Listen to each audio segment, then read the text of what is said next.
ಶ್ರೀ ಗಣಪತಿ ಶಾರದಾ ಗುರುಭ್ಯೋ ನಮಃ. ಶ್ರೋತೃಗಳಿಗೆ ಶಾಂಕರ ಭಾಷ್ಯ ಸಹಿತ ಭಗವದ್ಗೀತೆಯಲ್ಲಿ ಕ್ಷೇತ್ರ ಕ್ಷೇತ್ರಜ್ಞ ವಿಭಾಗ ಯೋಗವೆಂಬ ತ್ರಯೋದಶೋಧ್ಯಾಯಕ್ಕೆ ಸ್ವಾಗತ. ಶ್ಲೋಕ 1-18. ಅಥ ತ್ರಯೋದಶೋಧ್ಯಾಯಃ ಕ್ಷೇತ್ರ ಕ್ಷೇತ್ರಜ್ಞ ವಿಭಾಗ ಯೋಗಃ. 7ನೆಯ ಅಧ್ಯಾಯದಲ್ಲಿ ತ್ರಿಗುಣಾತ್ಮಕವಾದ 8 ಬಗೆಯಾಗಿರುವುದರಿಂದ, ಸಂಸಾರಕ್ಕೆ ಕಾರಣವಾಗಿರುವುದರಿಂದ ಕೀಳ್ತರದ್ದೆನಿಸಿರುವ ಪ್ರಕೃತಿಯೊಂದು, ಈಶ್ವರ ಸ್ವರೂಪವಾದ ಜೀವನಾಗಿರುವ ಕ್ಷೇತ್ರಜ್ಞನೆಂಬ ಹೆಚ್ಚಿನ ಪ್ರಕೃತಿಯೊಂದು, ಹೀಗೆ ಈಶ್ವರನಿಗೆ 2 ಪ್ರಕೃತಿಗಳು ಸೂಚಿತವಾಗಿರುತ್ತವೆ. ಈ 2 ಪ್ರಕೃತಿಗಳಿಂದ ಈಶ್ವರನು ಜಗತ್ತಿನ ಉತ್ಪತ್ತಿ, ಸ್ಥಿತಿ, ಲಯ ಇವುಗಳಿಗೆ ಕಾರಣನೆನಿಸಿರುತ್ತಾನೆ. ಇಲ್ಲಿ ಕ್ಷೇತ್ರ ಕ್ಷೇತ್ರಜ್ಞ ಎಂಬ 2 ಪ್ರಕೃತಿಗಳನ್ನು ಪರೀಕ್ಷೆ ಮಾಡುವುದರ ಮೂಲಕ ಅವುಗಳನ್ನುಳ್ಳ ಈಶ್ವರನ ತತ್ವವನ್ನು ಗೊತ್ತುಪಡಿಸುವುದಕ್ಕಾಗಿ ಈ ಕ್ಷೇತ್ರಾಧ್ಯಾಯವನ್ನು ಆರಂಭಿಸಿರುತ್ತದೆ.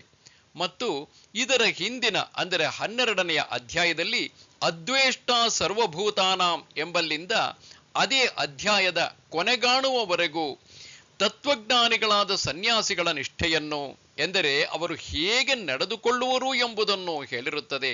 ಹಾಗಾದರೆ ಅವರು ಯಾವ ತತ್ವಜ್ಞಾನದಿಂದ ಕೂಡಿರುವುದರಿಂದ ಈ ಹಿಂದೆ ಹೇಳಿರುವ ಧರ್ಮವನ್ನು ಆಚರಿಸಿ ಭಗವಂತನಿಗೆ ಪ್ರಿಯರಾಗಿರುತ್ತಾರೆ ಎಂಬುದನ್ನು ತಿಳಿಸಬೇಕು.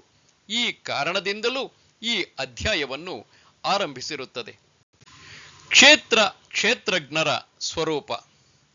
ತ್ರಿಗುಣಾತ್ಮಕವಾದ ಪ್ರಕೃತಿಯು ಎಲ್ಲ ಕಾರ್ಯಕರಣಗಳ ಮತ್ತು ವಿಷಯಗಳ ಆಕಾರದಿಂದ ಪರಿಣಾಮವಾಗಿ ಪುರುಷನಿಗೆ ಭೋಗ ಅಪವರ್ಗ ಎಂಬ ಪ್ರಯೋಜನವನ್ನು ಉಂಟುಮಾಡುವುದಕ್ಕಾಗಿ ದೇಹ, ಇಂದ್ರಿಯಗಳು ಮುಂತಾದ ಆಕಾರದಿಂದ ಒಟ್ಟುಗೂಡುತ್ತದೆ. ಈ ಬಗೆಯ ಸಂಘಾತವೇ ಈ ಶರೀರವು. ಇದನ್ನು ತಿಳಿಸಬೇಕೆಂದು ಶ್ರೀ ಭಗವಂತನು ಹೀಗೆ ಹೇಳುತ್ತಾನೆ. ಶ್ರೀ ಭಗವಾನುವಾಚ ಇದಂ ಶರೀರಂ ಕೌಂತೇಯ ಕ್ಷೇತ್ರಮಿತ್ಯಭಿಧೀಯತೆ ಏತತ್ಯೋ ವೇತ್ತಿ ತಂ ಪ್ರಾಹುಃ ಕ್ಷೇತ್ರಜ್ಞ ಇತಿ ತದ್ವಿದಃ. ಶ್ರೀ ಭಗವಂತನು ಎಂತೆಂದನು, ಎಲೈ ಕೌಂತೇಯನೇ, ಈ ಶರೀರವು ಕ್ಷೇತ್ರವೆಂದು ಕರೆಯಲ್ಪಡುತ್ತದೆ. ಇದನ್ನು ಯಾವನು ಅರಿಯುತ್ತಾನೋ, ಈ ಕ್ಷೇತ್ರವನ್ನು, ಈ ಶರೀರವನ್ನು ಯಾವನು ಅರಿಯುತ್ತಾನೋ ಅವನನ್ನು ಕ್ಷೇತ್ರಜ್ಞನೆಂದು ತದ್ವಿದರು ಕರೆಯುತ್ತಾರೆ. ಇದು ಎಂಬ ಸರ್ವನಾಮದಿಂದ ಹೇಳಿದ್ದನ್ನು ಶರೀರವು ಎಂದು ವಿಶೇಷವಾಗಿ ಹೇಳಿರುತ್ತಾನೆ. ಎಲೈ ಕೌಂತೇಯನೇ, ಪೆಟ್ಟಿನಿಂದ ಅಂದರೆ ಕ್ಷತ ಕಾಪಾಡುವುದರಿಂದ, ಪೆಟ್ಟಿನಿಂದ ಕಾಪಾಡುವುದರಿಂದ ತ್ರಾಣ, ಹಾಗೂ ಹಾಳಾಗುವುದರಿಂದ ಕ್ಷಯ, ಸವೆಯುತ್ತಿರುವುದರಿಂದ ಕ್ಷರಣ, ಅಥವಾ ಹೊಲದಲ್ಲಿ ಪೈರಿನ ಫಲವು ಉಂಟಾಗುವಂತೆ ಇದರಲ್ಲಿ ಕರ್ಮದ ಫಲವು ಉಂಟಾಗುತ್ತಿರುವುದರಿಂದ ಈ ಶರೀರವು ಕ್ಷೇತ್ರವು ಎಂದು ಇಲ್ಲಿ ಇತಿ ಎಂಬ ಶಬ್ದಕ್ಕೆ ಎಂದಿ ಪರಿಯಲ್ಲಿ ಎಂದರ್ಥ. ಕ್ಷೇತ್ರವು ಎಂದಿ ಪರಿಯಾಗಿ ಕರೆಯಲ್ಪಡುತ್ತದೆ, ಹೇಳಲ್ಪಡುತ್ತದೆ. ಈ ಶರೀರವೆಂಬ ಕ್ಷೇತ್ರವನ್ನು ಯಾವನು ಅರಿತುಕೊಳ್ಳುತ್ತಾನೋ, ವಿಷಯ ಅಂದರೆ ವಿಶೇಷವಾಗಿ ತಿಳಿಯುತ್ತಾನೋ, ಅಂಗಾಲಿನಿಂದ ನೆತ್ತಿಯವರೆಗೂ ಯಾವನು ಜ್ಞಾನದಿಂದ ವಿಷಯ ಮಾಡಿಕೊಳ್ಳುತ್ತಾನೋ, ಸ್ವಾಭಾವಿಕವಾದ ಅಥವಾ ಉಪದೇಶದಿಂದ ಉಂಟಾಗುವ ಅನುಭವದಿಂದ ವಿಂಗಡಿಸಿ ವಿಷಯ ಮಾಡಿಕೊಳ್ಳುತ್ತಾನೋ, ಆ ಅರಿಯುವಾತನನ್ನು ಕ್ಷೇತ್ರಜ್ಞನು ಎಂದು ಕರೆಯುವರು, ಹೇಳುವರು. ಇಲ್ಲಿಯೂ ಇತಿ ಶಬ್ದಕ್ಕೆ ಮುಂದಿನಂತೆ ಎಂದಿ ಪರಿಯಾಗಿ ಎಂದೇ ಅರ್ಥ. ಕ್ಷೇತ್ರಜ್ಞನು ಎಂದಿ ಪರಿಯಾಗಿ ಕರೆಯುವರು. ಯಾರು? ತದ್ವಿದರು. ಅವನ್ನು ಎಂದರೆ ಆ ಕ್ಷೇತ್ರ ಕ್ಷೇತ್ರಜ್ಞನನ್ನು ಯಾರು ಬಲ್ಲವರೋ ಆ ತದ್ವಿದರು ಹೀಗೆಂದು ಕರೆಯುವರು. ಹೀಗೆ ಕ್ಷೇತ್ರ ಕ್ಷೇತ್ರಜ್ಞರನ್ನು ಹೇಳಿದೆಯಲ್ಲ, ಇಷ್ಟೇ ಮಾತ್ರದ ಜ್ಞಾನದಿಂದ ಇವರನ್ನು ತಿಳಿದುಕೊಳ್ಳತಕ್ಕದ್ದೇನು ಎಂದರೆ ಹಾಗಲ್ಲ ಎಂದು ಭಗವಂತನು ಹೇಳುತ್ತಾನೆ. ಕ್ಷೇತ್ರಜ್ಞಂಚಾಪಿ ಮಾಂ ವಿದ್ಧಿ ಸರ್ವಕ್ಷೇತ್ರೇಷು ಭಾರತ ಕ್ಷೇತ್ರ ಕ್ಷೇತ್ರಜ್ಞಯೋರ್ಜ್ಞಾನಂ ಯತ್ರ ಜ್ಞಾನಂ ಮತಂ ಮಮ. ಮತ್ತು ಎಲೈ ಭರತವಂಶೋತ್ಪನ್ನನೇ, ಸರ್ವ ಕ್ಷೇತ್ರಗಳಲ್ಲಿಯೂ ಇರುವ ಕ್ಷೇತ್ರಜ್ಞನನ್ನು ನನ್ನನ್ನಾಗಿ ತಿಳಿ. ಕ್ಷೇತ್ರ ಕ್ಷೇತ್ರಜ್ಞ ಇವರ ಜ್ಞಾನ ಉಂಟಷ್ಟೇ, ಅದೇ ಜ್ಞಾನವೆಂದು ನನ್ನ ಮತವು. ಮತ್ತು ಎಲೈ ಭರತವಂಶೋತ್ಪನ್ನನೇ, ಮೇಲೆ ಹೇಳಿದಂತ ಕ್ಷೇತ್ರಜ್ಞನನ್ನೂ ಕೂಡ ನನ್ನನ್ನಾಗಿ ಅಸಂಸಾರಿಯಾದ ಪರಮೇಶ್ವರನನ್ನಾಗಿ ತಿಳಿ. ಅಂದರೆ ಕ್ಷೇತ್ರಜ್ಞನು ಆ ಪರಮೇಶ್ವರನು ಎಂದು ತಿಳಿ ಅರಿತುಕೋ. ಎಲ್ಲಾ ಕ್ಷೇತ್ರಗಳಲ್ಲಿಯೂ ಯಾವ ಕ್ಷೇತ್ರಜ್ಞನು ಬ್ರಹ್ಮವನ್ನು ಮೊದಲುಗೊಂಡು ಸ್ತಂಭದವರೆಗಿನ ಅನೇಕ ಕ್ಷೇತ್ರಗಳೆಂಬ ಉಪಾಧಿಗಳಿಂದ ಬೇರೆ ಬೇರೆಯಾಗಿ ವಿಂಗಡವಾಗಿರುವನೋ ಅವನನ್ನು ಯಾವ ಉಪಾಧಿ ವಿಶೇಷವೂ ಇಲ್ಲದ ಸತ್ತು ಅಸತ್ತು ಮುಂತಾದ ಶಬ್ದ ಪ್ರತ್ಯಯಗಳಿಗೆ ಗೋಚರನಲ್ಲದವನೆಂದು ತಿಳಿ ಎಂದ ಅಭಿಪ್ರಾಯ. ಕ್ಷೇತ್ರ ಮತ್ತು ಕ್ಷೇತ್ರಜ್ಞನಾಗಿ ತೋರುವ ಈಶ್ವರ ಇವರ ತತ್ವವನ್ನು ಬಿಟ್ಟರೆ ಜ್ಞಾನಕ್ಕೆ ವಿಷಯವಾದದ್ದು ಮತ್ತೊಂದು ಉಳಿದಿರುವುದಿಲ್ಲವಲ್ಲವೇ? ಆದ್ದರಿಂದ ಜ್ಞೇಯ ರೂಪವಾಗಿರುವ ಕ್ಷೇತ್ರ ಕ್ಷೇತ್ರಜ್ಞರ ಯಾವ ಜ್ಞಾನ ಉಂಟೋ, ಕ್ಷೇತ್ರ ಕ್ಷೇತ್ರಜ್ಞರು ಯಾವ ಜ್ಞಾನದಿಂದ ವಿಷಯೀಕರಿಸಲ್ಪಡುತ್ತಾರೋ ಅದು ಜ್ಞಾನವು, ಸರಿಯಾದ ಜ್ಞಾನವು ಎಂದು ನನ್ನ, ಅಂದರೆ ಈಶ್ವರನಾದ ವಿಷ್ಣುವಿನ ಮತವು, ಅಭಿಪ್ರಾಯವು. ಇಲ್ಲಿಂದ ಮುಂದೆ ಆತ್ಮೈಕ್ಯ ವಿಷಯದಲ್ಲಿ ಕೆಲವೊಂದಷ್ಟು ಆಕ್ಷೇಪಗಳು, ಸಮಾಧಾನಗಳು ಇಲ್ಲಿ ಚರ್ಚಿಸಲ್ಪಡುತ್ತಿವೆ. ವಿಶೇಷವಾಗಿ ಸಂಸಾರಿತ್ವ ಎನ್ನುವಂತಹದ್ದು ಅವಿದ್ಯೆಯಿಂದ ಆರೋಪಿತವಾಗಿದೆ ಎಂದು ಶಂಕರರು ಇಲ್ಲಿ ನಿರೂಪಿಸುತ್ತಿರುವರು. ಮೊದಲಿಗೆ ಆಕ್ಷೇಪವೆಂದರೆ, ಎಲ್ಲಾ ಕ್ಷೇತ್ರಗಳಲ್ಲಿಯೂ ಈಶ್ವರನೊಬ್ಬನೇ ಆತ್ಮನು, ಅವನಿಗಿಂತ ಬೇರೆಯಾಗಿರುವ ಮತ್ತೊಬ್ಬ ಭೋಕ್ತನು ಇಲ್ಲ ಎಂದಾದರೆ ಆಗ ಈಶ್ವರನಿಗೆ ಸಂಸಾರಿತ್ವ ಎಂದಾಗುವುದಿಲ್ಲವೇ? ಈಶ್ವರನಿಗೆ ಸಂಸಾರಿತ್ವವೆಂದಾಗುತ್ತದೆ. ಅಥವಾ ಈಶ್ವರನಿಗಿಂತ ಬೇರೆಯಾಗಿ ಸಂಸಾರಿ, ಅದನ್ನು ಭೋಗಿಸುವವನು ಭೋಕ್ತನು ಬೇರೆ ಯಾವನೂ ಇಲ್ಲದ್ದರಿಂದ ಸಂಸಾರವೇ ಇಲ್ಲವೆಂದಾಗುತ್ತದೆ. ಇವೆರಡೂ ಯಾರಿಗೂ ಇಷ್ಟವಲ್ಲ. ಏಕೆಂದರೆ ಆಗ ಬಂಧ ಮೋಕ್ಷ ಇವುಗಳಿಗೆ ಕಾರಣ ಇವನ್ನು ತಿಳಿಸುವ ಶಾಸ್ತ್ರವು ವ್ಯರ್ಥವಾಗುವುದು. ಈ ಮತವು ಪ್ರತ್ಯಕ್ಷವೇ ಮುಂತಾದ ಪ್ರಮಾಣಗಳಿಗೂ ವಿರುದ್ಧವಾಗಿರುತ್ತದೆ. ಮೊದಲನೆಯದಾಗಿ ಸುಖ ದುಃಖಗಳು, ಅವುಗಳಿಗೆ ಕಾರಣವಾಗಿರುವ ವಿಷಯೇಂದ್ರಿಯ ಸಂಯೋಗ ವೇದನಾದಿಗಳು, ಈ ರೂಪದ ಸಂಸಾರವು ಪ್ರತ್ಯಕ್ಷವಾಗಿರುತ್ತದೆ. ಮತ್ತು ಎರಡನೆಯದಾಗಿ ಜಗತ್ತು ಬಗೆ ಬಗೆಯಾಗಿರುವುದು ಕಂಡುಬರುವುದರಿಂದ ಧರ್ಮ ಅಧರ್ಮದಿಂದ ಆಗುವ ಸಂಸಾರವನ್ನು ಅನುಮಾನದಿಂದಲೂ ನಿಶ್ಚಯಿಸಬಹುದಾಗಿದೆ. ಆತ್ಮನು ಈಶ್ವರನು ಒಬ್ಬನೇ ಎಂದರೆ ಇದು ಯಾವುದು ಹೊಂದುವುದಿಲ್ಲ. ಇದಕ್ಕೆ ಪರಿಹಾರ ಏನೆಂದರೆ ಹಾಗಲ್ಲ. ಏಕೆಂದರೆ ಜ್ಞಾನ ಅಜ್ಞಾನಗಳು ಬೇರೆ ಬೇರೆಯಾಗಿರುವುದರಿಂದ ಇದೆಲ್ಲವೂ ಹೊಂದುತ್ತದೆ. ಅವಿದ್ಯೆ ಎಂದು ಯಾವುದು ಪ್ರಸಿದ್ಧವಾಗಿರುವುದೋ, ವಿದ್ಯೆ ಎಂದು ಯಾವುದು ಪ್ರಸಿದ್ಧವಾಗಿರುವುದೋ, ಇವೆರಡೂ ಒಂದಕ್ಕೊಂದು ದೂರವಾಗಿ ವಿರುದ್ಧವಾಗಿರುವವು, ಬೇರೆ ಬೇರೆ ಕಡೆಗೆ ಹೋಗುವವಾಗಿರುವವು. ಆದ್ದರಿಂದಲೇ ವಿದ್ಯೆ ಅವಿದ್ಯೆ ಇವುಗಳಿಗೆ ಶ್ರೇಯಶ್ಚ ಪ್ರೇಯಶ್ಚ ಎಂದು, ಶ್ರೇಯಸ್ಸು ವಿದ್ಯೆಗೆ ವಿಷಯವಾದದ್ದು, ಪ್ರೇಯಸ್ಸು ಮಾತ್ರ ಅವಿದ್ಯೆಯ ಕಾರ್ಯವು ಎಂದು ಬೇರೆ ಬೇರೆಯ ಒಂದಕ್ಕೊಂದು ವಿರುದ್ಧವಾದ ಫಲವನ್ನೇ ಶಾಸ್ತ್ರದಲ್ಲಿ ತಿಳಿಸಿಕೊಟ್ಟಿರುತ್ತದೆ. ಆದ್ದರಿಂದಲೇ ವ್ಯಾಸರು ಇನ್ನು ಈ ಎರಡು ಹಾದಿಗಳುಂಟು, ಇವೆರಡೇ ಹಾದಿಗಳು ಎಂದು ಮುಂತಾಗಿ ಹೇಳಿರುತ್ತಾರೆ. ಇಲ್ಲಿಯೂ ಎರಡು ನಿಷ್ಠೆಗಳನ್ನು ಹೇಳಿರುತ್ತದೆ ಮತ್ತು ಅವಿದ್ಯೆಯನ್ನು ಅದರ ಕಾರ್ಯದೊಡನೆ ವಿದ್ಯೆಯಿಂದ ನಾಶಪಡಿಸಿಕೊಳ್ಳಬೇಕೆಂದು ಶ್ರುತಿ ಸ್ಮೃತಿ ನ್ಯಾಯಗಳಿಂದ ಗೊತ್ತಾಗುತ್ತದೆ. ಹೇಗೆಂದರೆ ಮೊದಲನೆಯದಾಗಿ ಶ್ರುತಿಗಳು ಹೀಗಿವೆ: ಇಲ್ಲಿಯೇ ಅರಿತುಕೊಂಡನಾದರೆ ಆಗ ಸತ್ಯವಾಗಿ ಉಂಟು, ಇಲ್ಲಿ ಅರಿಯಲಿಲ್ಲವಾದರೆ ದೊಡ್ಡ ನಷ್ಟವು. ಆತನನ್ನು ಹೀಗೆಂದು ಅರಿತುಕೊಂಡವನು ಇಲ್ಲಿಯೇ ಅಮೃತನಾಗುವನು, ಆತನನ್ನು ಪಡೆಯುವುದಕ್ಕೆ ಮತ್ತೊಂದು ಹಾದಿಯಿಲ್ಲ. ಬ್ರಹ್ಮದ ಆನಂದವನ್ನು ಅರಿತುಕೊಂಡವನು ಯಾವುದಕ್ಕೂ ಹೆದರನು. ಅಜ್ಞಾನಿಯ ವಿಷಯದಲ್ಲಿಯೋ ಎಂದರೆ ಆಗ ಅವನಿಗೆ ಹೆದರಿಕೆ ಉಂಟಾಗುವುದು. ಅವಿದ್ಯೆಯ ನಡುವೆ ಇರುವವರಾಗಿ ಈ ಅಂದರೆ ದೇವತೆಯೇ ಬೇರೆ, ನಾನು ಬೇರೆಯಾಗಿರುವೆನು ಎಂದು ಯಾವನು ತಿಳಿಯುವನೋ ಅವನು ಅರಿಯನು, ಅವನು ದೇವತೆಗಳಿಗೆ ಪಶುವಿನಂತೆ ಇರುವನು. ಯಾವನು ಆತ್ಮನನ್ನು ಅರಿತುಕೊಂಡಿರುವನೋ ಅವನು ಇದೆಲ್ಲವೂ ಆಗುವನು.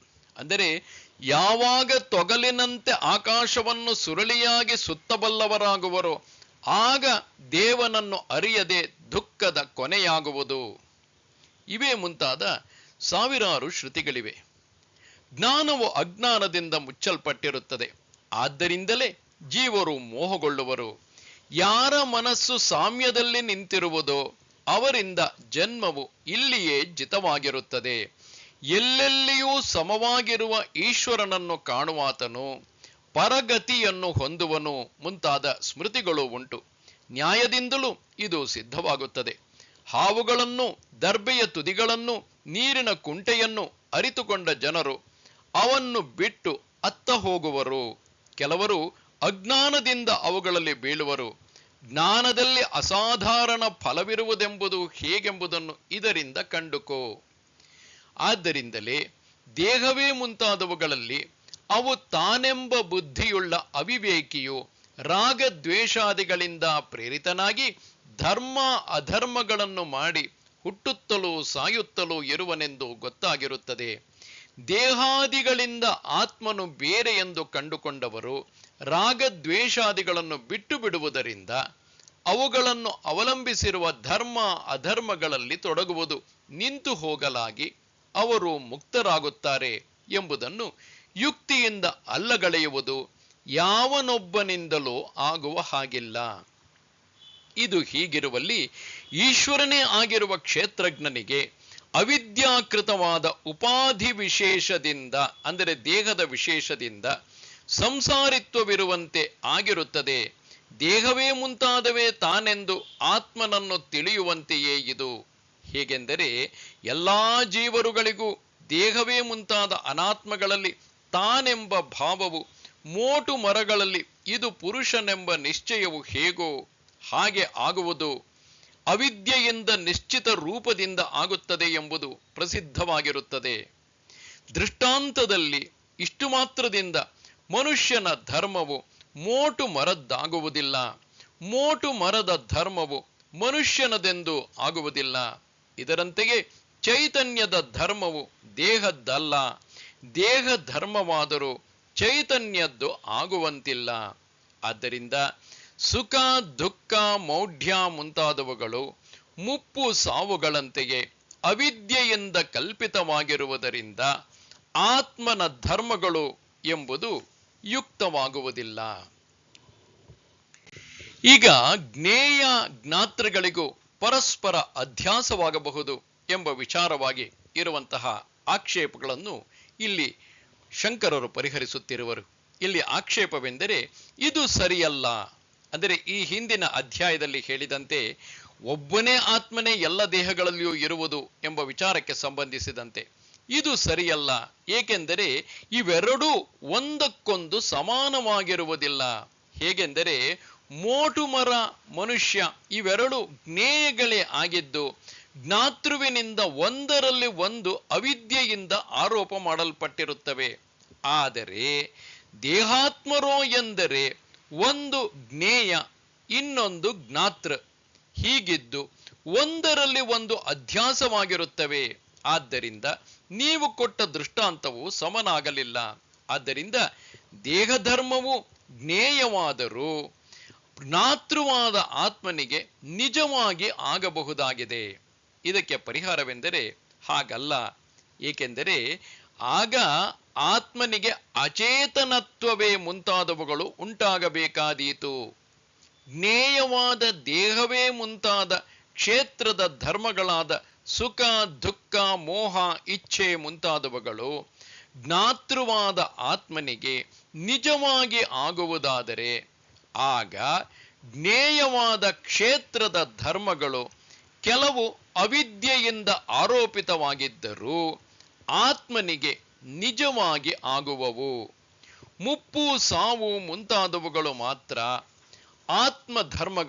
ಆತ್ಮಧರ್ಮಗಳು ಆಗುವುದಿಲ್ಲ. ಮುಪ್ಪು ಸಾವು ಮುಂತಾದವುಗಳು ಮಾತ್ರ ಆತ್ಮಧರ್ಮಗಳಾಗುವುದಿಲ್ಲ ಎಂಬುದಕ್ಕೆ ವಿಶೇಷವಾದ ಹೇತುವನ್ನು ಹೇಳಬೇಕಾಗುವುದು.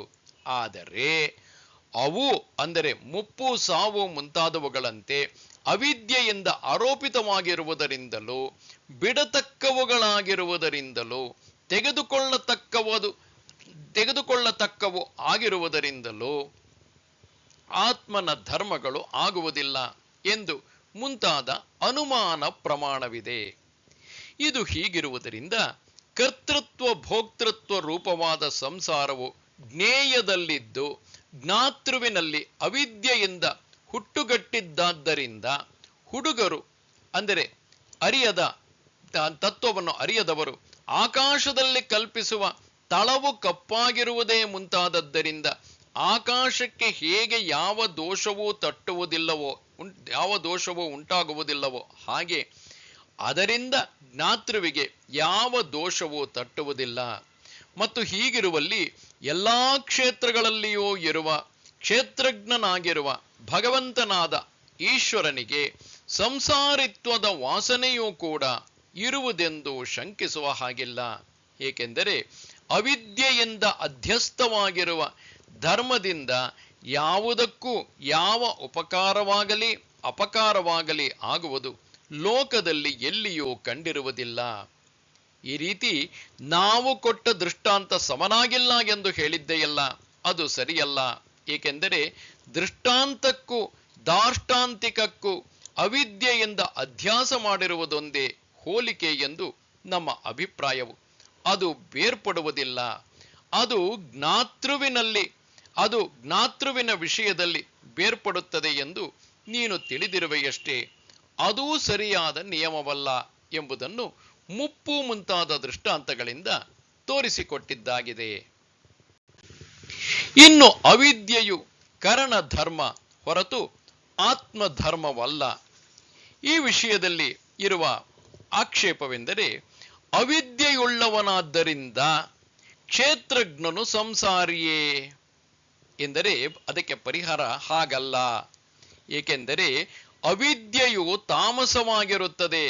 ಅವಿದ್ಯೆ ಎಂಬ ಪ್ರತ್ಯಯವು ವಿರುದ್ಧವಾಗಿ ತಿಳಿಸುವುದಾಗಲಿ ಸಂಶಯವನ್ನು ಉಂಟು ಮಾಡಲಿ ಅಥವಾ ವಿಷಯವನ್ನು ತಿಳಿಸದೇ ಇರುವುದಾಗಲಿ ಮುಸುಕಿನ ರೂಪವಾಗಿರುವುದರಿಂದ ತಾಮಸವೇ ಆಗಿರುತ್ತದೆ.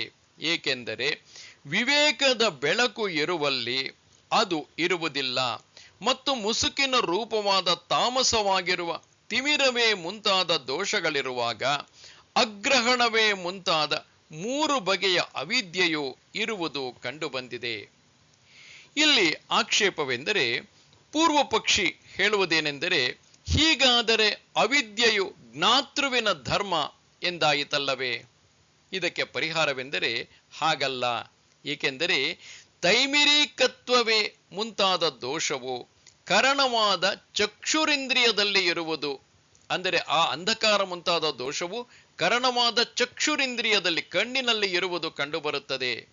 ಅವಿದ್ಯೆಯು ಜ್ಞಾತೃವಿನ ಧರ್ಮವು ಎನ್ನುತ್ತೀಯಲ್ಲ, ಅವಿದ್ಯಾರೂಪವಾದ ಧರ್ಮವಿರುವುದೆಂಬ ಇದೇ ಕ್ಷೇತ್ರಜ್ಞನಲ್ಲಿರುವ ಸಂಸಾರಿತ್ವವು.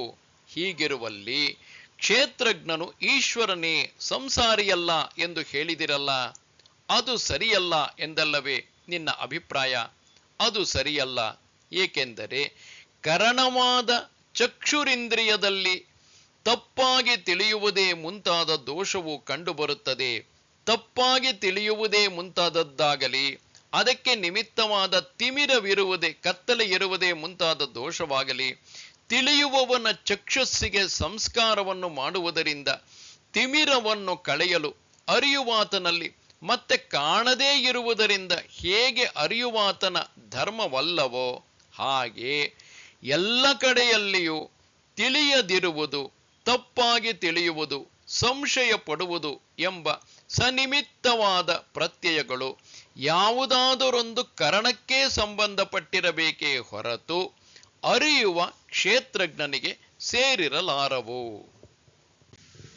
ಇನ್ನು ಶಾಸ್ತ್ರಾನರ್ಥಕ್ಯಾದಿ ದೋಷ ಅಂದರೆ ಶಾಸ್ತ್ರದ ಅರ್ಥ ಅನರ್ಥಕ್ಕೆ ಸಂಬಂಧಪಟ್ಟಂತಹ ದೋಷ ಪರಿಹಾರ. ಇಲ್ಲಿ ಆಕ್ಷೇಪವೆಂದರೆ, ಹೀಗೆ ಸಂಸಾರಿತ್ವ ಎಂಬುವು ಇಲ್ಲವಾದರೆ ಶಾಸ್ತ್ರವು ವ್ಯರ್ಥವಾಗುವುದೇ ಮುಂತಾದ ದೋಷವಾಗುವುದಲ್ಲ ಎಂದರೆ ಪರಿಹಾರ ಹಾಗಲ್ಲ. ಏಕೆಂದರೆ ಇದನ್ನು ಎಲ್ಲರೂ ಒಪ್ಪಿಕೊಂಡಿರುತ್ತಾರೆ. ಎಲ್ಲಾ ಆತ್ಮವಾದಿಗಳು ಒಪ್ಪಿಕೊಂಡಿರುವ ದೋಷವು ಅವರಲ್ಲಿ ಒಬ್ಬನೇ ಪರಿಹರಿಸಿಕೊಳ್ಳತಕ್ಕದ್ದಾಗುವುದಿಲ್ಲ. ಅಂದರೆ ಇದು ಎಲ್ಲರೂ ಒಪ್ಪಿದ್ದೆಂಬುದು ಹೇಗೆ ಎಂದರೆ, ಮುಕ್ತಾತ್ಮರಿಗೆ ಸಂಸಾರಿತ್ವ ಎಂಬ ವ್ಯವಹಾರವು ಇರುವುದಿಲ್ಲವೆಂದು ಆತ್ಮವಾದಿಗಳೆಲ್ಲರೂ ಒಪ್ಪಿರುತ್ತಾರೆ. ಆದರೂ ಅವರಿಗೆ ಶಾಸ್ತ್ರವು ವ್ಯರ್ಥವಾಗುವುದು ಎಂಬುದೇ ಮುಂತಾದ ದೋಷ ಉಂಟಾಗುವುದೆಂದು ಅವರು ಒಪ್ಪುವುದಿಲ್ಲ. ಅದರಂತೆಯೇ ನಮ್ಮ ಪಕ್ಷದಲ್ಲಿಯೂ, ಅಂದರೆ ಕ್ಷೇತ್ರಜ್ಞರಿಗೆ ಈಶ್ವರನೊಡನೆ ಐಕ್ಯವಾದಾಗ ಶಾಸ್ತ್ರವು ವ್ಯರ್ಥವೆಂದಾಗಲಿ, ಅವಿದ್ಯಾ ವಿಷಯದಲ್ಲಿ ಸಾರ್ಥಕವೆಂದಾಗಲಿ, ಹೇಗೆ ದ್ವೈತಿಗಳಿಗೆಲ್ಲ ಬಂಧಾವಸ್ಥೆಯಲ್ಲಿಯೇ ಶಾಸ್ತ್ರವೇ ಮುಂತಾದದ್ದು ಸಾರ್ಥಕವಾಗಿರುವುದೇ ಹೊರತು ಬಂಧಾವಸ್ಥೆಯಲ್ಲಿ ಶಾಸ್ತ್ರವೇ ಮುಂತಾದದ್ದು ಸಾರ್ಥಕವಾಗಿರುವುದೇ ಹೊರತು ಮುಕ್ತಾವಸ್ಥೆಯಲ್ಲಿ ಇರುವುದಿಲ್ಲವೋ ಹಾಗೆಯೇ ನಮಗೂ ಆಗಲಿ. ಇಲ್ಲಿ ಇನ್ನೊಂದು ಆಕ್ಷೇಪವೆಂದರೆ, ಆತ್ಮನ ಬಂಧ ಮುಕ್ತ್ಯವಸ್ಥೆ ಇವು ನಿಜವಾಗಿಯೇ ಇದ್ದುಕೊಂಡಿರುವವು ಎಂದು ದ್ವೈತಿಗಳೆಲ್ಲರಿಗೂ ಒಪ್ಪಾಗಿರುತ್ತದೆ. ಆದ್ದರಿಂದ ಬಿಡತಕ್ಕದ್ದು, ಸಂಪಾದಿಸಿಕೊಳ್ಳತಕ್ಕದ್ದು ಇವುಗಳ ಸಾಧನಗಳು ನಿಜವಾಗಿ ಇರುವುದರಿಂದ ಶಾಸ್ತ್ರಾದಿಗಳು ಸಪ್ರಯೋಜನವಾಗುವವು. ಆದರೆ ಅದ್ವೈತಿಗಳ ಪಕ್ಷದಲ್ಲಿ ದ್ವೈತವು ನಿಜವಾಗಿಲ್ಲದಿರುವುದರಿಂದ, ಆತ್ಮನ ಬಂಧಾವಸ್ಥೆಯು ಅವಿದ್ಯಾಕೃತವಾಗಿರುವುದರಿಂದ, ಅದು ಅಪರಮಾರ್ಥವೆಂದಾಗಿ ಶಾಸ್ತ್ರಾದಿಗಳಿಗೆ ವಿಷಯವೇ ಇಲ್ಲದ್ದರಿಂದ ಅವು ಕೂಡ ನಿರರ್ಥಕವಾಗುವವು. ಇದಕ್ಕೆ ಪರಿಹಾರವೆಂದರೆ ಹಾಗಲ್ಲ. ಏಕೆಂದರೆ ಆತ್ಮನಿಗೆ ಬೇರೆ ಬೇರೆಯ ಅವಸ್ಥೆಗಳು ಇರುವವೆಂಬುದು ಹೊಂದುವಂತಿಲ್ಲ. ಮೊದಲನೆಯದಾಗಿ, ಆತ್ಮನಿಗೆ ಬಂಧ ಮುಕ್ತಾವಸ್ಥೆಗಳು ನಿಜವಾಗಿದ್ದರೆ ಅವು ಒಟ್ಟಿಗಾದರೂ ಇರಬೇಕು, ಒಂದಾಗುತ್ತಲೊಂದಾದರೂ ಬರಬೇಕು. ಒಟ್ಟಿಗೆಯಂತೂ ಅವು ಇರಲಾರವು. ಏಕೆಂದರೆ ಬಂಧ ಮತ್ತು ಮುಕ್ತಾವಸ್ಥೆಗಳು ಒಂದಕ್ಕೊಂದು ವಿರುದ್ಧವಾಗಿರುತ್ತವೆ. ವಿರುದ್ಧವಾಗಿರುವ, ಅಂದರೆ ಸುಮ್ಮನೆ ನಿಂತಿರುವುದು ಚಲಿಸುತ್ತಿರುವುದು ಎರಡು ಒಂದರಲ್ಲಿಯೇ ಏಕಕಾಲಕ್ಕೆ ಹೇಗೆ ಇರಲಾರವೋ ಹಾಗೆ ಕ್ರಮವಾಗಿ ಬರುವುದಾದರೆ ಅವು ಯಾವ ನಿಮಿತ್ತವೂ ಇಲ್ಲದೆ ಆಗಬೇಕು, ಅಥವಾ ಯಾವುದಾದರೊಂದು ನಿಮಿತ್ತದಿಂದ ಆಗಬೇಕು. ನಿಮಿತ್ತವೇ ಇಲ್ಲವಾದರೆ ಮೋಕ್ಷವೇ ಇಲ್ಲವೆಂದಾಗುವುದು. ನಿಮಿತ್ತದಿಂದ ಆಗಿದ್ದರೆ ತಾವಾಗಿ ಇಲ್ಲವೆಂದಾಗುವುದರಿಂದ ಅವು ಪರಮಾರ್ಥವಲ್ಲ ಎಂದಾಗುವುದು. ಹಾಗಾದರೆ ದ್ವೈತಿಗಳು ಒಪ್ಪಿರುವುದನ್ನು ಬಿಟ್ಟಂತಾಗುವುದು. ಇದಲ್ಲದೆ ಬಂಧ ಮುಕ್ತಾವಸ್ಥೆಗಳಲ್ಲಿ ಯಾವುದು ಮೊದಲು ಯಾವುದು ಆಮೇಲೆ ಎಂಬುದನ್ನು ನೋಡಿದರೆ, ಬಂಧಾವಸ್ಥೆ ಮೊದಲು ಇರುವುದೆಂದು, ಅದು ಅನಾದಿಯೆಂದು, ಅಂತವುಳ್ಳದ್ದೆಂದು ಕಲ್ಪಿಸಬೇಕಾಗುವುದು. ಅದು ಪ್ರಮಾಣ ವಿರುದ್ಧವು. ಹೀಗೆಯೇ ಮೋಕ್ಷಾವಸ್ಥೆಯು ಆದಿಯುಳ್ಳದ್ದೆಂದು ಅಂತವಿಲ್ಲದ್ದೆಂದು ಪ್ರಮಾಣ ವಿರುದ್ಧವಾಗಿಯೇ ಒಪ್ಪಬೇಕಾಗುವುದು. ಒಂದು ಅವಸ್ಥೆಯಲ್ಲಿದ್ದು ಮತ್ತೊಂದು ಅವಸ್ಥೆಯನ್ನು ಹೊಂದುವ ಆತ್ಮನಿಗೆ ನಿತ್ಯತ್ವವನ್ನು ಯುಕ್ತಿಯಿಂದ ಸಾಧಿಸುವುದು ಆಗಲಾರದು. ಇನ್ನು ಈ ಅನಿತ್ಯತ್ವ ದೋಷವನ್ನು ತಪ್ಪಿಸಿಕೊಳ್ಳುವುದಕ್ಕಾಗಿ ಬಂಧ ಮುಕ್ತಾವಸ್ಥೆಗಳೆಂಬ ಭೇದವನ್ನು ಕಲ್ಪಿಸುವುದೇ ಇಲ್ಲವೆಂದರೆ, ಆಗ ದ್ವೈತಿಗಳಿಗೂ ಶಾಸ್ತ್ರಾನರ್ಥಕ್ಯಾದಿ ದೋಷವನ್ನು ತಪ್ಪಿಸಿಕೊಳ್ಳುವುದಕ್ಕೆ ಆಗುವುದೇ ಇಲ್ಲ. ಆದ್ದರಿಂದ ಹೀಗೆ ದೋಷವು ಇಬ್ಬರಿಗೂ ಸಮಾನವೇ ಆಗಿರುವುದರಿಂದ ಇದು ಅದ್ವೈತವಾದಿಯೊಬ್ಬನೇ ಪರಿಹರಿಸಿಕೊಳ್ಳತಕ್ಕದ್ದಲ್ಲ. ಇಲ್ಲಿ ಶಾಸ್ತ್ರ ಅನರ್ಥಕ್ಯವು ನಮ್ಮ ಪಕ್ಷದಲ್ಲಿ ಎಲ್ಲವೂ ಇಲ್ಲ. ಏಕೆಂದರೆ ಲೋಕದಲ್ಲಿ ಪ್ರಸಿದ್ಧವಾಗಿರುವ ಅಜ್ಞ ಜನರಿಗಾಗಿಯೇ ಶಾಸ್ತ್ರವು ಬಂದಿರುತ್ತದೆ.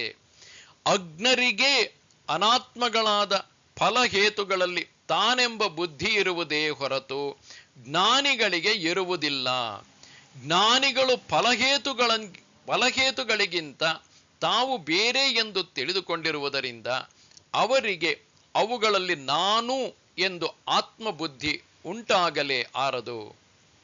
ಅತ್ಯಂತ ಮೂಢನಾದ ಹುಚ್ಚನೆ ಮುಂತಾದವನು ಕೂಡ ನೀರು ಬೆಂಕಿಗಳಿಗೂ ನೆರಳು ಬೆಳಕುಗಳಿಗೂ ಐಕ್ಯವಿದೆ ಎಂದು ತಿಳಿಯುವುದಿಲ್ಲ. ಇನ್ನು ವಿವೇಕಿಯೂ ತಿಳಿಯುವುದಿಲ್ಲವೆಂದು ಹೇಳತಕ್ಕದ್ದೇನು ಬೇಕೇ? ಆದ್ದರಿಂದ ಮೊದಲನೆಯದಾಗಿ ವಿಧಿ ಪ್ರತಿಷೇಧ ಶಾಸ್ತ್ರವು ಫಲಹೇತುಗಳಿಗಿಂತ ತಾನು ಬೇರೆ ಎಂದು ತಿಳಿದುಕೊಂಡವರಿಗೆ ಬಂದದ್ದಲ್ಲ. ದೇವದತ್ತ, ನೀನು ಇದನ್ನು ಮಾಡು ಎಂದು ಯಾವುದಾದರೊಂದು ಕೆಲಸದಲ್ಲಿ ಒಬ್ಬನನ್ನು ಕಟ್ಟು ಮಾಡಿದರೆ ಅಲ್ಲಿರುವ ವಿಷ್ಣುಮಿತ್ರನು ಆ ಅಪ್ಪಣೆಯನ್ನು ಕೇಳುತ್ತಿದ್ದರೂ ನನಗೆ ಈ ಅಪ್ಪಣೆಯಾಗಿದೆ ಎಂದು ತಿಳಿದುಕೊಳ್ಳುವುದಿಲ್ಲವಲ್ಲವೇ? ಅಪ್ಪಣೆಗೆ ಯಾರು ವಿಷಯ ಎಂಬುದನ್ನು ವಿಂಗಡಿಸಿ ಅರಿತುಕೊಳ್ಳದೆ ಇದ್ದರೆ ಮಾತ್ರ ಹಾಗೆಂದು ತಿಳಿದುಕೊಳ್ಳುವುದು ಯುಕ್ತವಾಗುತ್ತದೆ. ಫಲಹೇತುಗಳ ವಿಷಯದಲ್ಲಿಯೂ ಹಾಗೆಯೇ ಎಂದು ಅರಿಯಬೇಕು. ಮತ್ತೆ ಇಲ್ಲಿ ಇನ್ನೊಂದು ಆಕ್ಷೇಪವೆಂದರೆ, ಫಲಹೇತುಗಳಿಗಿಂತಲೂ ಬೇರೆಯಾದವನು ತಾನೆಂಬ ತಿಳುವಳಿಕೆ ಇದ್ದರೂ ಪ್ರಕೃತಿಯ ಸಂಬಂಧದ ಕಾರಣದಿಂದ ಇಷ್ಟ ಫಲಕ್ಕೆ ಹೇತುವಾದ ಧರ್ಮದಲ್ಲಿ ಶಾಸ್ತ್ರದಿಂದ ಪ್ರವರ್ತಿತನಾಗಿರುತ್ತೇನೆ, ಅನಿಷ್ಟ ಫಲಕ್ಕೆ ಹೇತುವಾದ ಅಧರ್ಮದಿಂದ ನಿವರ್ತಿತನಾಗಿರುತ್ತೇನೆ ಎಂದು ಶಾಸ್ತ್ರದ ಅರ್ಥದ ವಿಷಯವಾಗಿ ತಿಳುವಳಿಕೆಯುಂಟಾಗುವುದು ಯುಕ್ತವೇ ಆಗಿದೆಯಲ್ಲ. ಉದಾಹರಣೆಗೆ, ತಂದೆ ಮಗ ಮುಂತಾದವರು ತಾವು ಒಬ್ಬರಿಗಿಂತ ಒಬ್ಬರು ಬೇರೆ ಎಂದು ತಿಳಿದುಕೊಂಡಿದ್ದರೂ ಒಬ್ಬರಿಗೊಬ್ಬರಿಗೆ ಇರುವ ಸಂಬಂಧದ ನಿಮಿತ್ತದಿಂದ ಒಬ್ಬರಿಗೆ ವಿಧಿಸಿದ್ದನ್ನು ನಿಷೇಧಿಸಿದ್ದನ್ನು ಇನ್ನೊಬ್ಬರು ತಮಗೂ ವಿಧಿಸಿದೆ ನಿಷೇಧಿಸಿದೆ ಎಂದು ತಿಳಿದುಕೊಳ್ಳುವುದು ಹೇಗೋ ಹಾಗೆ ಆತ್ಮಜ್ಞಾನಿಯು ತಿಳಿದುಕೊಳ್ಳಬಹುದಲ್ಲ. ಇದಕ್ಕೆ ಪರಿಹಾರವೆಂದರೆ ಹಾಗಲ್ಲ. ಏಕೆಂದರೆ ಬೇರೆಯಾಗಿರುವ ಆತ್ಮನೇ ನಾನೆಂಬ ತಿಳುವಳಿಕೆ ಉಂಟಾಗುವ ಮೊದಲೇ ಫಲಹೇತುಗಳಲ್ಲಿ ತಾನೆಂಬ ಅಭಿಮಾನವು ಸಿದ್ಧವಾಗಿರುತ್ತದೆ. ವಿಧಿ ನಿಷೇಧಗಳ ಅರ್ಥವನ್ನು ತಿಳಿದುಕೊಂಡು ಅನುಷ್ಠಾನ ಮಾಡಿದವನೇ ತಾನು ಫಲಹೇತುಗಳಿಗಿಂತ ಬೇರೆ ಎಂದು ತಿಳಿದುಕೊಳ್ಳುತ್ತಾನೆಯೇ ಹೊರತು ಮೊದಲು ಆ ಜ್ಞಾನ ಉಂಟಾಗುವ ಮೊದಲು ತಿಳಿದುಕೊಳ್ಳುವುದಿಲ್ಲ. ಆದ್ದರಿಂದ ವಿಧಿ ಪ್ರತಿಷೇಧಗಳನ್ನು ತಿಳಿಸುವ ಶಾಸ್ತ್ರವು ಅಜ್ಞರ ವಿಷಯವೆಂದು ಸಿದ್ಧವಾಯಿತು. ಸ್ವರ್ಗಕಾಮನು ಯಾಗ ಮಾಡಬೇಕು, ಕಲಂಜವನ್ನು ತಿನ್ನಬಾರದು ಎಂಬಿವೆ ಮುಂತಾದ ವಿಧಿ ನಿಷೇಧಗಳಲ್ಲಿ ಆತ್ಮನು ಫಲಹೇತುಗಳಿಗಿಂತ ಬೇರೆ ಎಂದು ತಿಳಿದವರೂ ಕೇವಲ ದೇಹಾದಿಗಳೇ ತಾವೆಂದು ತಿಳಿದವರೂ ತೊಡಗದಿದ್ದ ಮೇಲೆ ಆಗ ಶಾಸ್ತ್ರಕರ್ಮಾನುಷ್ಠಾನಕ್ಕೆ ಕರ್ತೃವೇ ಇಲ್ಲವೆಂದಾಗುವುದರಿಂದ ಶಾಸ್ತ್ರವೂ ಕೂಡ ವ್ಯರ್ಥವೇ ಆಗುವುದಲ್ಲವೇ ಎಂಬ ಆಕ್ಷೇಪಕ್ಕೆ ಪರಿಹಾರವೆಂದರೆ ಹಾಗಲ್ಲ. ಲೋಕಪ್ರಸಿದ್ಧಿಯಿಂದಲೇ ಪ್ರವೃತ್ತಿ ನಿವೃತ್ತಿಗಳು ಆಗಬಹುದಾಗಿರುತ್ತದೆ. ಹೇಗೆಂದರೆ, ಮೊದಲನೆಯದಾಗಿ ಈಶ್ವರನು ಕ್ಷೇತ್ರಜ್ಞನು ಒಬ್ಬನೇ ಎಂದು ಅರಿತ ಬ್ರಹ್ಮಜ್ಞಾನಿಯು ಕರ್ಮದಲ್ಲಿ ತೊಡಗುವುದಿಲ್ಲ. ಇದರಂತೆ ಆತ್ಮನೇ ಇಲ್ಲವೆನ್ನುವವನು ಪರಲೋಕವಿಲ್ಲ ಎಂದು ಭಾವಿಸಿರುವುದರಿಂದ ತೊಡಗುವುದಿಲ್ಲ. ಆದರೆ ವಿಧಿ ಪ್ರತಿಷೇಧ ಶಾಸ್ತ್ರವನ್ನು ಕೇಳಿ ಈ ಶಾಸ್ತ್ರವು ಆತ್ಮನಿದ್ದರೆ ಹೊಂದುವುದೇ ಹೊರತು ಮತ್ತೊಂದು ರೀತಿಯಿಂದ ಹೊಂದುವುದಿಲ್ಲ ಎಂಬ ಕಾರಣದಿಂದ ಆತ್ಮನಿರಬೇಕೆಂದು ಅನುಮಾನ ಪ್ರಮಾಣದಿಂದ ನಿಶ್ಚಯಿಸಿದರೂ ಆತ್ಮನು ಇಂಥವನೆಂದು ಗೊತ್ತಾಗಿ ಅರಿಯದೇ ಇರುವ ಲೋಕಪ್ರಸಿದ್ಧನಾದ ಪುರುಷನು ಮಾತ್ರ ಕರ್ಮ ಫಲದಲ್ಲಿ ಆಶೆ ಉಂಟಾದವನಾಗಿ ಶ್ರದ್ಧೆಯಿಂದ ಕರ್ಮದಲ್ಲಿ ತೊಡಗುತ್ತಾನೆ. ಹೀಗೆಂಬುದು ನಮ್ಮೆಲ್ಲರಿಗೂ ಪ್ರತ್ಯಕ್ಷವಾಗಿರುತ್ತದೆ. ಆದ್ದರಿಂದ ಶಾಸ್ತ್ರವು ವ್ಯರ್ಥವಲ್ಲ. ಇಲ್ಲಿ ಆಕ್ಷೇಪವೆಂದರೆ, ವಿವೇಕಿಗಳು ಕರ್ಮಗಳಲ್ಲಿ ತೊಡಗದೇ ಇರುವುದನ್ನು ಕಂಡು ಅವರನ್ನು ಹಿಂಬಾಲಿಸುವವರು ಕರ್ಮಗಳಲ್ಲಿ ತೊಡಗದೆ ಹೋಗಲಾಗಿ ಆಗಲೂ ಶಾಸ್ತ್ರವು ವ್ಯರ್ಥವೇ ಆಗುವುದಲ್ಲ ಎಂದರೆ ಅದಕ್ಕೆ ಪರಿಹಾರ ಹಾಗಲ್ಲ. ಏಕೆಂದರೆ ಯಾವನಿಗೋ ಒಬ್ಬನಿಗೆ ಮಾತ್ರ ವಿವೇಕ ಉಂಟಾದೀತು, ಅನೇಕ ಜೀವರಲ್ಲಿ ಯಾವನೋ ಒಬ್ಬನು ಮಾತ್ರ ಈಗಿನ ಕಾಲದಂತೆಯೇ ವಿವೇಕಿಯಾಗುವನು. ವಿವೇಕಿಗಳನ್ನು ಮೂಢರು ಅನುಸರಿಸುವುದೂ ಇಲ್ಲ. ಏಕೆಂದರೆ ಕರ್ಮಗಳಲ್ಲಿ ತೊಡಗುವುದೆಂಬುದು ರಾಗವೇ ಮುಂತಾದ ದೋಷಗಳಿಗೆ ಅಧೀನವಾಗಿರುತ್ತದೆ. ರಾಗ ದ್ವೇಷಾದಿ ದೋಷಗಳಿಗೆ ಅಧೀನವಾಗಿರುತ್ತದೆ. ಮಾಟವೇ ಮುಂತಾದ ಕರ್ಮಗಳಲ್ಲಿ ಜನರು ತೊಡಗುತ್ತಿರುವುದು ಕಂಡುಬರುತ್ತದೆ. ಪ್ರವೃತ್ತಿ ಎಂಬುದು ಜೀವರಿಗೆ ಸ್ವಭಾವದಿಂದ ಆಗುವುದು ಆಗಿರುತ್ತದೆ. ಆದ್ದರಿಂದಲೂ ಹೀಗೆಂದು ತಿಳಿಯಬೇಕು. ಆದರೆ ಸ್ವಭಾವವೇ ತೊಡಗುತ್ತದೆ ಎಂದಲ್ಲವೇ ಹಿಂದೆ ಹೇಳಿರುತ್ತದೆ. ಇನ್ನು ಸಂಸಾರವು ಅವಿದ್ಯಾಕಲ್ಪಿತ ವ್ಯವಹಾರವೇ. ಆದ್ದರಿಂದ ಸಂಸಾರವೆಂಬುದು ಬರಿಯ ಅವಿದ್ಯೆಯೇ. ಇದು ಲೋಕದಲ್ಲಿ ಕಂಡುಬರುವ ಅಜ್ಞರ ವಿಷಯವೇ. ಬರಿಯ ಕ್ಷೇತ್ರಜ್ಞನಿಗೆ ಅವಿದ್ಯೆಯಾಗಲಿ ಅದರ ಕಾರ್ಯವಾಗಲಿ ಇಲ್ಲ. ತಪ್ಪು ತಿಳುವಳಿಕೆಯು ಪರಮಾರ್ಥ ವಸ್ತುವಿನಲ್ಲಿ ಯಾವ ದೋಷವನ್ನು ಉಂಟು ಮಾಡಲಾರದು. ಬಿಸಿಲು ಕುದುರೆಯ ನೀರು ಚೌಳು ನೆಲವನ್ನು ತೇವದಿಂದ ಕೆಸರು ಮಾಡಲಾರದಷ್ಟೇ. ಹೀಗೆಯೇ ಅವಿದ್ಯೆಯು ಕ್ಷೇತ್ರಜ್ಞನಲ್ಲಿ ಯಾವ ದೋಷವನ್ನು ಉಂಟು ಮಾಡಲಾರದು. ಆದ್ದರಿಂದ ಕ್ಷೇತ್ರಜ್ಞನನ್ನು ನನ್ನನ್ನಾಗಿ ತಿಳಿ ಎಂದು, ಅಜ್ಞಾನದಿಂದ ಜ್ಞಾನವು ಮುಸುಕಲ್ಪಟ್ಟಿರುತ್ತದೆ ಎಂದು ಈ ಗೀತೆಯಲ್ಲಿ ಹೇಳಿರುತ್ತದೆ. ಇಲ್ಲಿ ಆಕ್ಷೇಪವೆಂದರೆ,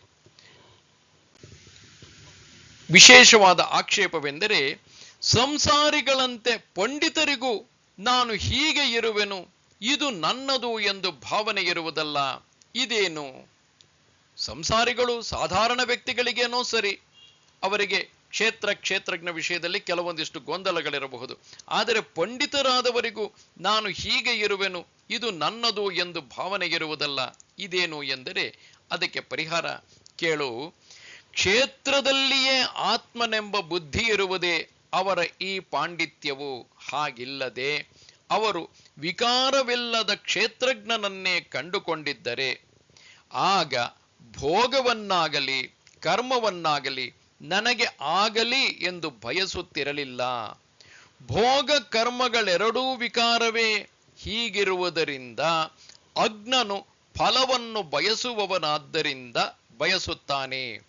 ವಿಕಾರರಹಿತನಾದ ಆತ್ಮನನ್ನು ಕಂಡುಕೊಂಡಿರುವ ಆತ್ಮಜ್ಞಾನಿಗೆ ಮಾತ್ರ ಫಲವನ್ನು ಬಯಸುವುದೆಂಬುದು ಇಲ್ಲದ್ದರಿಂದ ಅವನು ಕರ್ಮದಲ್ಲಿ ತೊಡಗುವುದೆಂಬುದು ಹೊಂದುವುದಿಲ್ಲವಾದ ಕಾರಣ ಕಾರ್ಯಕಾರಣ ಸಂಘಾತದ ವ್ಯಾಪಾರವು ತಾನೇ ನಿಲ್ಲಲು ನಿವೃತ್ತಿಯನ್ನು ಅನುಸರಿಸುತ್ತಾನೆ ಎಂಬುದು ಉಪಚಾರಕ್ಕೆ ಹೇಳಲಾಗಿದೆ.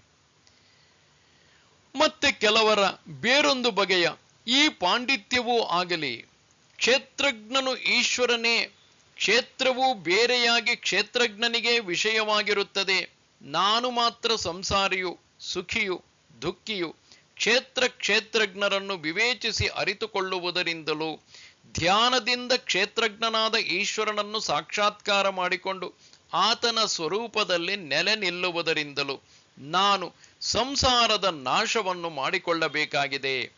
ಯಾವನು ಹೀಗೆಂದು ತಿಳಿಯುವನೋ ಮತ್ತು ಇವನು ಕ್ಷೇತ್ರಜ್ಞನಲ್ಲ ಎಂದು ಭಾವಿಸಿ ಯಾವನು ಮತ್ತೊಬ್ಬನಿಗೆ ಬೋಧಿಸುವನೋ ಆ ಪಂಡಿತ ಮೂರ್ಖನು. ಸಂಸಾರ ಮೋಕ್ಷಗಳಿಗೂ ಶಾಸ್ತ್ರಕ್ಕೂ ಸಾರ್ಥಕ್ಯ ಕಲ್ಪಿಸುತ್ತೇನೆಂದು ಆತ್ಮಹತ್ಯೆಯನ್ನು ಮಾಡಿಕೊಂಡು ಶಾಸ್ತ್ರಕ್ಕೆ ಅರ್ಥವನ್ನು ತಿಳಿದುಕೊಳ್ಳುವ ಸಂಪ್ರದಾಯವಿಲ್ಲದ್ದರಿಂದ ಅಂತಹವನು ಹೇಳಿರುವುದನ್ನು ಬಿಡುವುದು ಮತ್ತು ಹೇಳದೇ ಇರುವುದನ್ನು ಕಲ್ಪಿಸುವುದು, ಈ ಎರಡನ್ನೂ ಮಾಡುತ್ತಾ ತಾನೂ ಮೂಢನಾಗಿ, ಪಂಡಿತನಿಗೆ ಹೇಳುತ್ತಿರುವುದು, ತಾನೂ ಮೂಢನಾಗಿ ಮಿಕ್ಕವರನ್ನು ಮರಳುಗೊಳಿಸುತ್ತಿರುವನು. ಆದ್ದರಿಂದ ಸಂಪ್ರದಾಯವನ್ನರಿಯದ ಅವನು ಸರ್ವಶಾಸ್ತ್ರಗಳನ್ನು ಬಲ್ಲವನಾಗಿದ್ದರೂ ಅವನನ್ನು ಮೂರ್ಖನಂತೆಯೇ ಉಪೇಕ್ಷೆ ಮಾಡಬೇಕು. ಕ್ಷೇತ್ರಜ್ಞನಲ್ಲಿ ಅವಿದ್ಯೆ ಇದೆ ಎಂಬುದಕ್ಕೆ ಪ್ರಮಾಣವಿಲ್ಲವಲ್ಲ. ಈಶ್ವರನು ಕ್ಷೇತ್ರಜ್ಞನೊಡನೆ ಒಂದಾದರೆ ಅವನಿಗೆ ಸಂಸಾರಿತ್ವವು ಬಂದೊದಗುತ್ತದೆ. ಕ್ಷೇತ್ರಜ್ಞರು ಈಶ್ವರನೊಡನೆ ಒಂದಾದರೆ ಸಂಸಾರಿಯೇ ಇಲ್ಲದ್ದರಿಂದ ಸಂಸಾರವು ಇಲ್ಲವೆಂದಾಗುತ್ತದೆ ಎಂದು ಪೂರ್ವ ಪಕ್ಷದಲ್ಲಿ ಹೇಳಿತ್ತಷ್ಟೇ. ವಿದ್ಯೆ ಅವಿದ್ಯೆ ಇವುಗಳಿಗೆ ವೈಲಕ್ಷಣ್ಯವನ್ನು ಅಂಗೀಕರಿಸುವುದರಿಂದ ಯಾವ ದೋಷವೂ ಇಲ್ಲ ಎಂದು ಇವೆರಡು ದೋಷಗಳನ್ನು ಪರಿಹರಿಸಿಕೊಂಡದ್ದಾಯಿತು. ಹೀಗೆ ಎಂದರೆ ಅವಿದ್ಯೆಯಿಂದ ಕಲ್ಪಿತವಾದ ದೋಷದಿಂದ ಆ ಕಲ್ಪನೆಗೆ ವಿಷಯವಾದ ಪರಮಾರ್ಥ ವಸ್ತುವಿನಲ್ಲಿ ಯಾವ ನಿಜವಾದ ದೋಷವೂ ಉಂಟಾಗುವುದಿಲ್ಲವಾದ್ದರಿಂದ ಬಿಸಿಲು ಕುದುರೆಯ ನೀರಿನಿಂದ ಚೌಳು ನೆಲವೇನೂ ಕೆಸರಾಗುವುದಿಲ್ಲ ಎಂದು ಅದಕ್ಕೆ ತಕ್ಕ ದೃಷ್ಟಾಂತವನ್ನು ತೋರಿಸಿದ್ದಾಯಿತು. ಸಂಸಾರಿಯೇ ಇಲ್ಲದ್ದರಿಂದ ಸಂಸಾರವು ಇಲ್ಲವಾಗಬೇಕಾಗುವುದೆಂಬ ದೋಷವನ್ನು ಕೂಡ ಸಂಸಾರಿಗಳು ಅವಿದ್ಯಾ ಕಲ್ಪಿತವಾಗಿರಬಹುದೆಂದು ಹೇಳಿ ಪರಿಹರಿಸಿದ್ದಾಗಿದೆ. ಹೀಗಿದ್ದರೆ ಅವಿದ್ಯೆ ಎಂಬುದು ಯಾರಿಗೆ ಸೇರಿದ್ದು? ಇಲ್ಲಿ ಆಕ್ಷೇಪವೆಂದರೆ, ಇವನಿಗೆ ಅವಿದ್ಯೆ ಇರುವುದೆಂಬುದೇ ಕ್ಷೇತ್ರಜ್ಞನಿಗೆ ಸಂಸಾರಿತ್ವವೆಂಬ ದೋಷವು ಮತ್ತು ಅದರಿಂದ ದುಃಖಿತ್ವಾದಿ ದೋಷವು ಪ್ರತ್ಯಕ್ಷವಾಗಿ ಕಾಣುತ್ತಿದೆಯಲ್ಲ. ಇದಕ್ಕೆ ಪರಿಹಾರವೆಂದರೆ ಹಾಗಲ್ಲ. ಏಕೆಂದರೆ ಜ್ಞೇಯವಾದದ್ದು ಕ್ಷೇತ್ರದ ಧರ್ಮವಾಗಿರುವುದರಿಂದ ಜ್ಞಾತೃವಾದ ಕ್ಷೇತ್ರಜ್ಞನಿಗೆ ಅದರಿಂದಾಗಿ ಯಾವ ದೋಷವೂ ಆಗುವ ಹಾಗಿಲ್ಲ. ಕ್ಷೇತ್ರಜ್ಞನಲ್ಲಿ ಇಲ್ಲದ ಯಾವುದೊಂದಿಷ್ಟು ದೋಷ ಸಮೂಹವನ್ನು ಅವನಿಗೆ ಅಂಟಿಸುವೆಯೋ ಅದು ಎಲ್ಲವೂ ಜ್ಞೇಯವೆಂದೇ ಆಗುವುದರಿಂದ, ಈ ರೀತಿಯಾದ ದೋಷ ಸಮೂಹವನ್ನು ಅವನಿಗೆ ಅಂಟಿಸುವುದು ಅದೆಲ್ಲವೂ ಜ್ಞೇಯವೆಂದೇ ಆಗುವುದರಿಂದ ಕ್ಷೇತ್ರ ಧರ್ಮವೇ ಹೊರತು ಕ್ಷೇತ್ರಜ್ಞನ ಧರ್ಮವಲ್ಲ. ಅದರಿಂದ ಕ್ಷೇತ್ರಜ್ಞನಲ್ಲಿ ಯಾವ ಕಲಂಕವೂ ಆಗುವುದಿಲ್ಲ. ಏಕೆಂದರೆ ಜ್ಞೇಯದೊಡನೆ ಜ್ಞಾತೃವಿಗೆ ಸಂಬಂಧ ಉಂಟಾಗಲಾರದು. ಏಕೆಂದರೆ ಹಾಗೆ ಸಂಬಂಧ ಉಂಟಾದರೆ ಜ್ಞೇಯತ್ವವೇ ಅದಕ್ಕೆ ಹೊಂದಲಾರದು. ಅವಿದ್ಯೆ ಇರುವುದು ದುಃಖಿಯಾಗಿರುವುದೇ ಮುಂತಾದದ್ದು ಆತ್ಮನ ಧರ್ಮವಾದರೆ ಅದು ಪ್ರತ್ಯಕ್ಷವಾಗಿ ಕಾಣಬರುತ್ತದೆಯಲ್ಲ. ಅದು ಹೇಗೆಯ? ಅದು ಕ್ಷೇತ್ರಜ್ಞನ ಧರ್ಮವೆನ್ನುವುದಾದರೂ ಹೇಗೆ? ತಿಳಿದುಕೊಳ್ಳಲ್ಪಡಬೇಕಾಗಿರುವುದೆಲ್ಲವೂ ಕ್ಷೇತ್ರವು. ಕ್ಷೇತ್ರಜ್ಞನು ಜ್ಞಾತೃವೇ ಎಂದು ನಿಶ್ಚಯ ಮಾಡಿದ ಮೇಲೂ ಅವಿದ್ಯೆ, ದುಃಖಿತ್ವ ಮುಂತಾದದ್ದು ಕ್ಷೇತ್ರಜ್ಞನ ವಿಶೇಷಣವೆಂದು ಹೇಳಿದರೆ ಕ್ಷೇತ್ರಜ್ಞನ ಧರ್ಮವೆಂದು ಅದು ಪ್ರತ್ಯಕ್ಷವಾಗಿ ಕಂಡುಬರುತ್ತಿದೆ ಎಂದು ಬರಿಯ ಅವಿದ್ಯೆಯನ್ನೇ ಅವಲಂಬಿಸಿ ವಿರುದ್ಧವಾಗಿ ಹೇಳುತ್ತಿರುವೆಯಲ್ಲ. ಇಲ್ಲಿ ಇನ್ನೊಂದಿಷ್ಟು ಕೆಲವೊಂದಿಷ್ಟು ಪ್ರಶ್ನೆಗಳಿಗೆ ಶಂಕರರು ಉತ್ತರವನ್ನು ಹೇಳುತ್ತಾ ಹೋಗುತ್ತಾರೆ. ಇಲ್ಲಿ ಪೂರ್ವ ಪಕ್ಷಿ ಕೇಳುತ್ತಾನೆ, ಹಾಗಿದ್ದರೆ ಆ ಅವಿದ್ಯೆ ಯಾರಿಗೆ?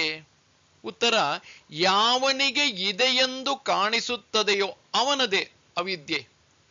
ಪ್ರಶ್ನೆ, ಯಾರಿಗೆ ಇರುವಂತೆ ಕಾಣಿಸುತ್ತದೆ? ಇದಕ್ಕೆ ಉತ್ತರ, ಅವಿದ್ಯೆಯು ಯಾರಿಗೆ ಇರುವಂತೆ ಕಾಣಿಸುತ್ತದೆ ಎಂಬ ಪ್ರಶ್ನೆ ನಿಷ್ಪ್ರಯೋಜನವಾದದ್ದು. ಅದು ಹೇಗೆ ಎಂದರೆ, ಅವಿದ್ಯೆಯು ಕಾಣಿಸುತ್ತಿದ್ದರೆ ಅದನ್ನುಳ್ಳವನನ್ನು ನೋಡುತ್ತಲೇ ಇರುವೆ. ಅದನ್ನುಳ್ಳವನು ನೋಡುತ್ತಿದ್ದರೂ ಅದು ಯಾರಿಗೆ ಎಂಬ ಪ್ರಶ್ನೆ ಯುಕ್ತವಾಗುವುದಿಲ್ಲ. ಗೋವುಗಳೊಡೆಯನು ಕಾಣುತ್ತಿರುವಲ್ಲಿ ಗೋವುಗಳು ಯಾರವು ಎಂಬ ಪ್ರಶ್ನೆಯು ಸಪ್ರಯೋಜನವಾಗಲಾರದಷ್ಟೇ. ಇದಕ್ಕೆ ಆಕ್ಷೇಪವೆಂದರೆ, ಈ ದೃಷ್ಟಾಂತವು ಸಮನಾಗಲಿಲ್ಲ. ಗೋವುಗಳು ಅವುಗಳೊಡೆಯನು ಪ್ರತ್ಯಕ್ಷವಾಗಿರುವುದರಿಂದ ಅವುಗಳ ಸಂಬಂಧವು ಪ್ರತ್ಯಕ್ಷವಾಗಿದೆಯಾಗಿ ದೃಷ್ಟಾಂತದಲ್ಲಿ ಪ್ರಶ್ನೆಯು ನಿರರ್ಥಕವಾಗಿದೆ. ಆದರೆ ಅವಿದ್ಯೆಯು ಮತ್ತು ಅದನ್ನು ಉಳ್ಳವನು ಹಾಗೇನೂ ಪ್ರತ್ಯಕ್ಷವಾಗಿ ಇರುವುದಿಲ್ಲ. ಹಾಗಿದ್ದರೆ ಪ್ರಶ್ನೆಯು ನಿರರ್ಥಕವಾಗುತ್ತಿತ್ತು.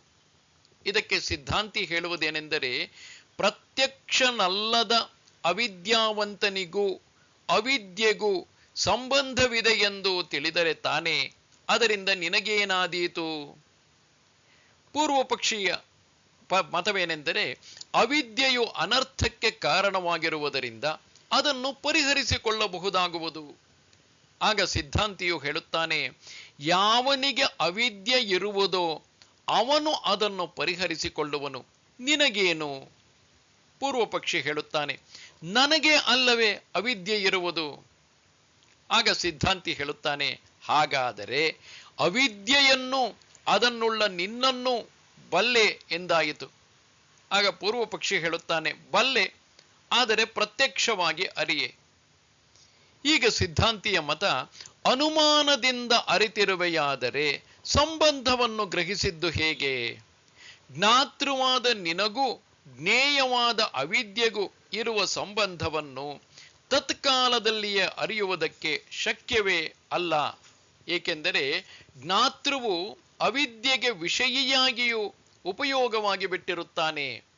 ಜ್ಞಾತೃವಿಗೂ ಅವಿದ್ಯೆಗೂ ಇರುವ ಸಂಬಂಧವನ್ನು ಅರಿಯುವ ಜ್ಞಾತೃವಿರುವನಲ್ಲ, ಅವನು ಮತ್ತು ಅದನ್ನು ವಿಷಯವಾಗಿಸಿಕೊಳ್ಳುವ ಜ್ಞಾನ ಇವು ಮತ್ತೊಂದಾಗಿರುವ ಹಾಗಿಲ್ಲ.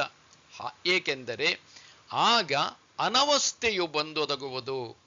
ಜ್ಞಾತೃವಿನೊಡನೆಯೂ ಜ್ಞೇಯವಾದ ಅವಿದ್ಯೆಯ ಸಂಬಂಧವನ್ನು ಅರಿಯಬಹುದಾದರೆ ಆಗ ಅವನನ್ನು ಅರಿಯುವ ಬೇರೊಬ್ಬ ಜ್ಞಾತೃವನ್ನು ಕಲ್ಪಿಸಿಕೊಳ್ಳಬೇಕಾಗುವುದು. ಅವನನ್ನು ಅರಿಯುವ ಮತ್ತೊಬ್ಬ ಜ್ಞಾತೃ, ಅವನನ್ನು ಅರಿಯುವುದಕ್ಕೆ ಇನ್ನೊಬ್ಬ, ಹೀಗೆ ಒದಗುವ ಅನವಸ್ಥೆಯನ್ನು ಪರಿಹರಿಸಿಕೊಳ್ಳುವುದಕ್ಕೆ ಆಗಲಾರದು. ಆದರೆ ಅವಿದ್ಯೆಯೇ ಜ್ಞೇಯವಾಗಿರಲಿ, ಮತ್ತೊಂದೇ ಜ್ಞೇಯವಾಗಿರಲಿ, ಅದು ಯಾವಾಗಲೂ ಜ್ಞೇಯವೇ. ಇದರಂತೆ ಜ್ಞಾತೃವು ಜ್ಞಾತೃವೇ ಆಗಿರುವನು, ಎಂದಿಗೂ ಜ್ಞೇಯವಾಗುವುದಿಲ್ಲ. ಹೀಗೆಂದು ಯಾವಾಗ ಒಪ್ಪುವೆವೋ ಆಗ ಅವಿದ್ಯೆ, ದುಃಖಿತ್ವ ಮುಂತಾದವುಗಳಿಂದ ಜ್ಞಾತೃವಾದ ಕ್ಷೇತ್ರಜ್ಞನಿಗೆ ಯಾವುದೊಂದು ದೋಷವು ತಟ್ಟುವ ಹಾಗಿಲ್ಲ. ಈಗ ಆತ್ಮನ ಜ್ಞಾನಕರ್ತೃತ್ವವು ಕೇವಲ ಔಪಚಾರಿಕ ಎಂಬುದನ್ನು ನಿರೂಪಿಸುತ್ತಿರುವರು.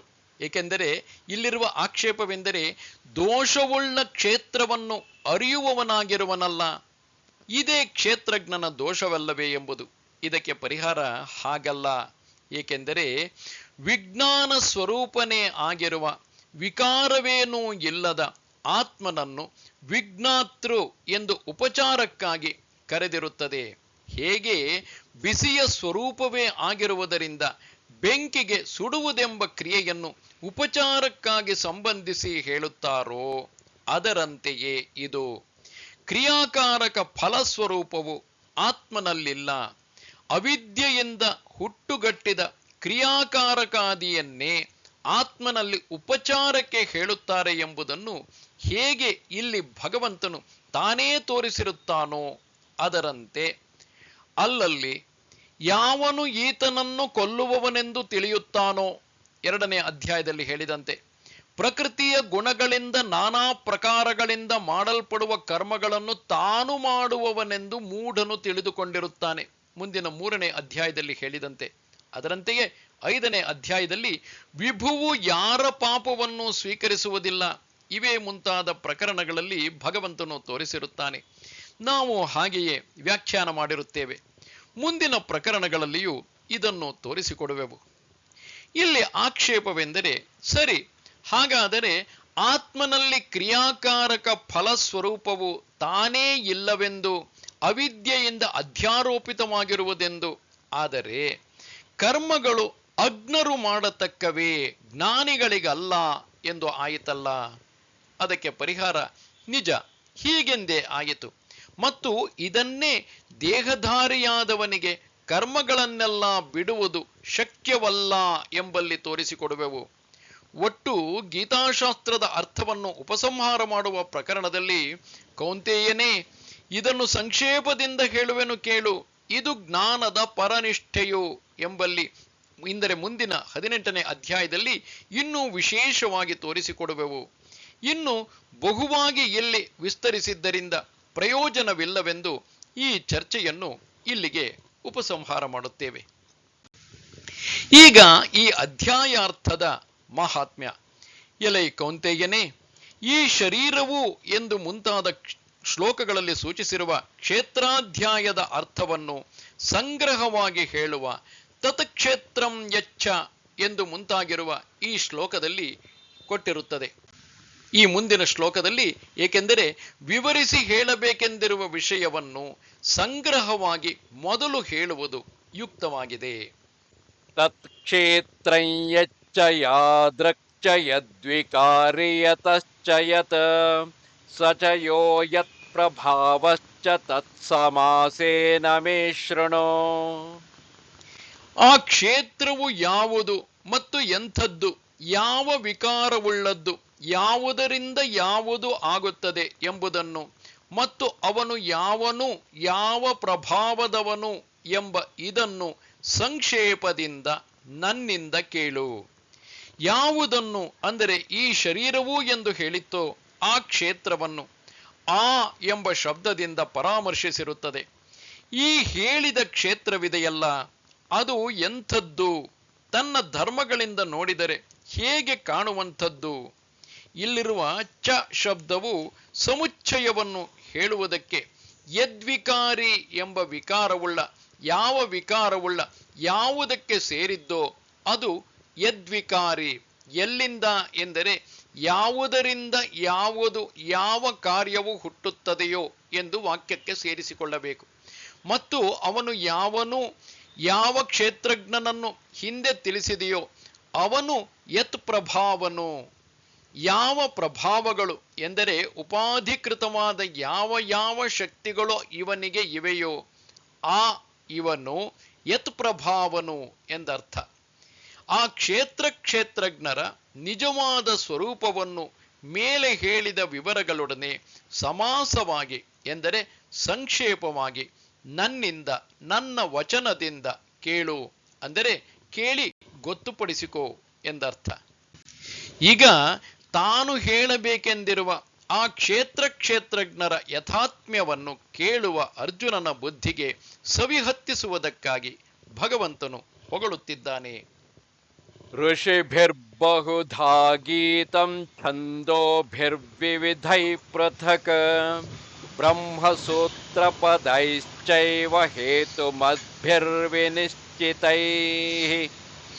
ಋಷಿಗಳಿಂದ ಬಹುವಾಗಿ ವಿವಿಧ ಛಂದಸ್ಸುಗಳಿಂದ ಬೇರೆ ಬೇರೆಯಾಗಿ ಹಾಡಲ್ಪಟ್ಟಿರುವುದು, ಹೇತುಗಳಿಂದೊಡಗೂಡಿ ನಿಶ್ಚಯ ರೂಪವಾಗಿರುವ ಬ್ರಹ್ಮಸೂತ್ರ ಪದಗಳಿಂದಲೂ ಹಾಡಲ್ಪಟ್ಟಿರುವುದು. ಋಷಿಗಳಿಂದ ಅಂದರೆ ವಸಿಷ್ಠರೇ ಮುಂತಾದವರಿಂದ ಬಹುವಾಗಿ ಅನೇಕ ಪ್ರಕಾರವಾಗಿ ಹಾಡಲ್ಪಟ್ಟಿರುವುದು, ಹೇಳಲ್ಪಟ್ಟಿರುವುದು. ಛಂದಸ್ಸುಗಳಿಂದ, ಛಂದಸ್ಸುಗಳೆಂದರೆ ಋಗಾದಿಗಳು, ಆ ವಿವಿಧವಾದ ಬಗೆಬಗೆಯಾಗಿರುವ ಛಂದಸ್ಸುಗಳಿಂದ ಬೇರೆ ಬೇರೆಯಾಗಿ ವಿಂಗಡಿಸಿ ಹಾಡಲ್ಪಟ್ಟಿರುವುದು. ಮತ್ತು ಬ್ರಹ್ಮಸೂತ್ರ ಪದಗಳಿಂದಲೂ ಬ್ರಹ್ಮವನ್ನು ಸೂಚಿಸುವ ವಾಕ್ಯಗಳು ಬ್ರಹ್ಮಸೂತ್ರಗಳು. ಅವುಗಳಿಂದ ಪಡೆಯಲ್ಪಡುತ್ತದೆ, ಬ್ರಹ್ಮವು ಹೊಂದಲ್ಪಡುತ್ತದೆ, ಅರಿಯಲ್ಪಡುತ್ತದೆ. ಆದ್ದರಿಂದ ಅವು ಪದಗಳೆನಿಸುವವು. ಅವುಗಳಿಂದಲೂ ಕ್ಷೇತ್ರಜ್ಞರ ತತ್ವವು ಹಾಡಲ್ಪಟ್ಟಿರುತ್ತದೆ ಎಂದು ಹಿಂದಿನಿಂದ ಸೇರಿಸಿಕೊಳ್ಳಬೇಕು. ಆತ್ಮನೆಂದೇ ಉಪಾಸನೆ ಮಾಡಬೇಕು ಮುಂತಾದ ಬ್ರಹ್ಮಸೂತ್ರ ಪದಗಳಿಂದ ಆತ್ಮನು ಅರಿಯಲ್ಪಡುತ್ತಾನೆ. ಹೇತುಗಳಿಂದೊಡಗೂಡಿದ ಎಂದರೆ ಯುಕ್ತಿಯುಕ್ತವಾಗಿರುವ, ವಿನಿಶ್ಚಿತವಾದ ಎಂದರೆ ಯಾವ ಸಂಶಯವೂ ಇಲ್ಲದ ರೂಪವುಳ್ಳ ಎಂದರೆ ನಿಶ್ಚಿತವಾದ ಅರಿವನ್ನು ಉಂಟು ಮಾಡುವ ಬ್ರಹ್ಮಸೂತ್ರ ಪದಗಳಿಂದ ಹಾಡಲ್ಪಟ್ಟಿರುತ್ತಾನೆ ಎಂದು ಅರ್ಥ. ಭಗವಂತನು ಇಲ್ಲಿಂದ ಮುಂದೆ ಕ್ಷೇತ್ರದ ವಿವರವನ್ನು ತಿಳಿಸುತ್ತಾ ಹೋಗುತ್ತಾನೆ.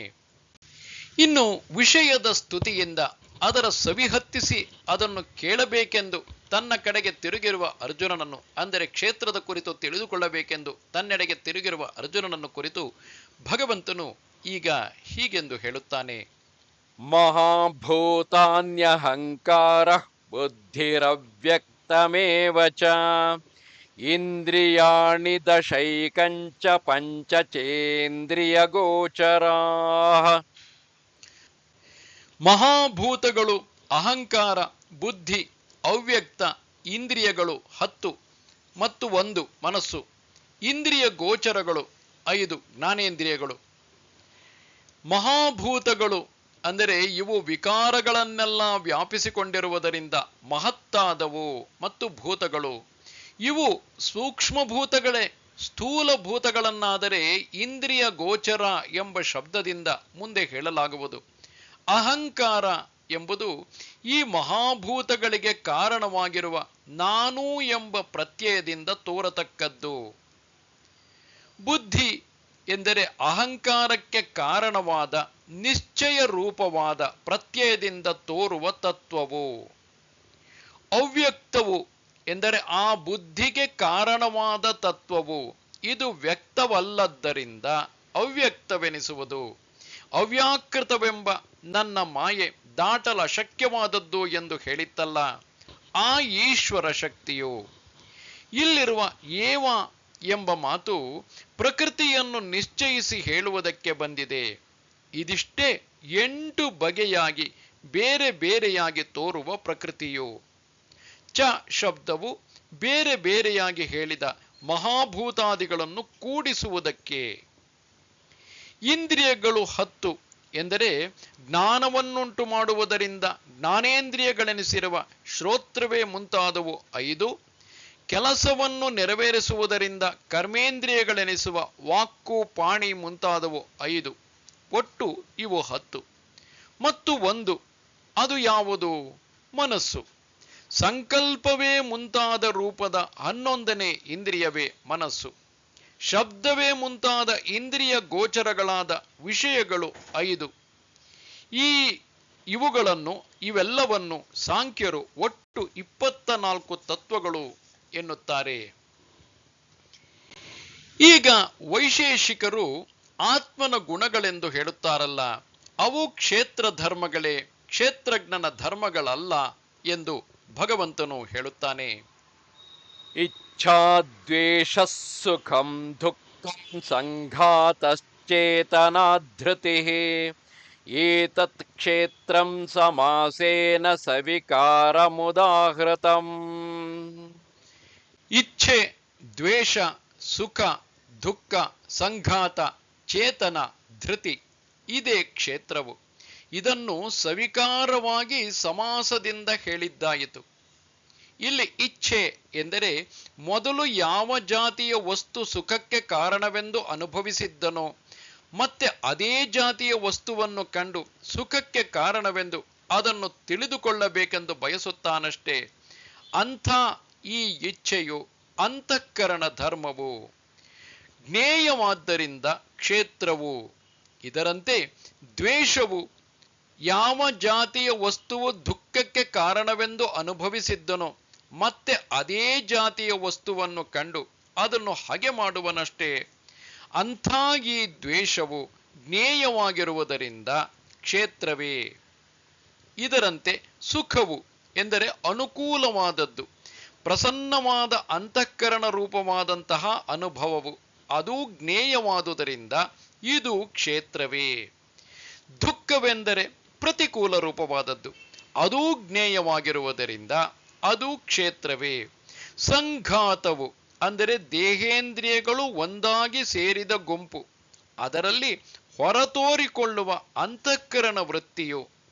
ಕಾದ ಕಬ್ಬಿಣದ ಗಟ್ಟಿಯಲ್ಲಿ ಬೆಂಕಿಯು ತೋರುವಂತೆ ಆತ್ಮನ ಚೈತನ್ಯದ ರಸದಿಂದ ವ್ಯಾಪ್ತವಾಗಿರುವುದಲ್ಲ, ಆ ವೃತ್ತಿಯು ಚೇತನವು, ಅದೂ ಜ್ಞೇಯವಾಗಿರುವುದರಿಂದ ಕ್ಷೇತ್ರವು, ಅರಿಯಲ್ಪಡುವುದರಿಂದ.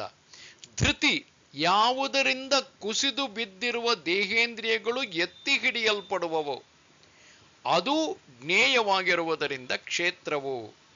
ಇಲ್ಲಿ ಇಚ್ಛೆಯೇ ಮುಂತಾದವುಗಳನ್ನು ತೆಗೆದುಕೊಂಡು ಹೇಳಿರುವುದು ಅಂತಃಕರಣದ ಧರ್ಮಗಳನ್ನೆಲ್ಲ ತಿಳಿಸುವುದಕ್ಕೆ ಉಪಲಕ್ಷಣವಾಗಿ.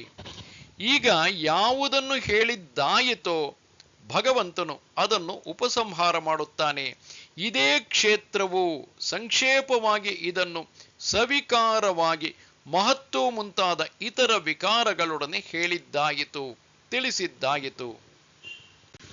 ಇನ್ನು ಮುಂದೆ ಜ್ಞಾನ ಸಾಧನವಾದ ಅಮಾನಿತ್ವಾದಿಗಳನ್ನು ಕುರಿತು ಭಗವಂತನು ಹೇಳುತ್ತಾನೆ. ಯಾವ ಕ್ಷೇತ್ರದ ಅನೇಕ ವಿಕಾರಗಳ ಗುಂಪನ್ನೇ ಈ ಶರೀರದ ಕ್ಷೇತ್ರವು ಎಂದು ಹೇಳಲಾಗಿತ್ತೋ, ಮಹಾಭೂತವೇ ಮುಂತಾದ ವಿಶೇಷಗಳುಳ್ಳದ್ದಾಗಿ ಬೇರೆ ಬೇರೆಯಾಗಿರುವ ಧೃತಿಯವರೆಗಿನ ಆ ಕ್ಷೇತ್ರವನ್ನು ವಿವರಿಸಿದ್ದಾಯಿತು. ಕ್ಷೇತ್ರಜ್ಞನೆಂದರೆ ಮುಂದೆ ಹೇಳುವ ವಿಶೇಷಣಗಳುಳ್ಳವನು. ಪ್ರಭಾವಗಳೊಡಗೂಡಿದ ಯಾವ ಕ್ಷೇತ್ರಜ್ಞನನ್ನು ಅರಿತುಕೊಳ್ಳುವುದರಿಂದ ಅಮೃತತ್ವವಾಗುವುದೋ ಆತನನ್ನು ಜ್ಞೇಯವು ಯಾವುದೋ ಅದನ್ನು ಹೇಳುವೆನು ಎಂದು ಮುಂತಾಗಿರುವ ಗ್ರಂಥದಿಂದ ಭಗವಂತನು ತಾನೇ ವಿಶೇಷಣಗಳೊಡನೆ ಹೇಳುವನು. ಆದರೆ ಈಗ ಅವನನ್ನು ಅರಿತುಕೊಳ್ಳುವುದಕ್ಕೆ ಬೇಕಾಗಿರುವ ಸಾಧನಗಳ ಸಮೂಹವನ್ನು, ಅಂದರೆ ಯಾವುದು ಇದ್ದರೆ ಆ ಜ್ಞೇಯನಾದ ಕ್ಷೇತ್ರಜ್ಞನನ್ನು ಅರಿತುಕೊಳ್ಳುವುದಕ್ಕೆ ತಕ್ಕ ಅಧಿಕಾರಿಯಾಗಿರುವನೋ, ಯಾವುದರಲ್ಲಿಯೇ ತಾತ್ಪರ್ಯದಿಂದ ನೆಲೆ ನಿಂತಿರುವ ಸನ್ಯಾಸಿಯು ಜ್ಞಾನನಿಷ್ಠನು ಎನಿಸುವನೋ, ಜ್ಞಾನಕ್ಕೆ ಸಾಧನವಾಗಿರುವುದರಿಂದ ಜ್ಞಾನವೆಂಬ ಹೆಸರಿನಿಂದ ಕರೆಯಿಸಿಕೊಳ್ಳುವ ಆ ಅಮಾನಿತ್ವಾದಿಗಳ ಸಮೂಹವನ್ನು ಭಗವಂತನು ಇಲ್ಲಿ ತಿಳಿಸಿಕೊಡುತ್ತಿದ್ದಾನೆ. ಅಮಾನಿತ್ವಮದಂಭಿತ್ವಂ ಅಹಿಂಸಾ ಕ್ಷಾಂತಿರಾರ್ಜವಂ ಆಚಾರ್ಯೋಪಾಸನಂ ಶೌಚಂ ಸ್ಥೈರ್ಯಮಾತ್ಮವಿನಿಗ್ರಹ. ಅಮಾನಿತ್ವ, ಅದಂಭಿತ್ವ, ಅಹಿಂಸೆ, ಕ್ಷಾಂತಿ, ಆರ್ಜವ, ಆಚಾರ್ಯೋಪಾಸನೆ, ಶೌಚ, ಸ್ಥೈರ್ಯ, ಆತ್ಮ ವಿನಿಗ್ರಹ.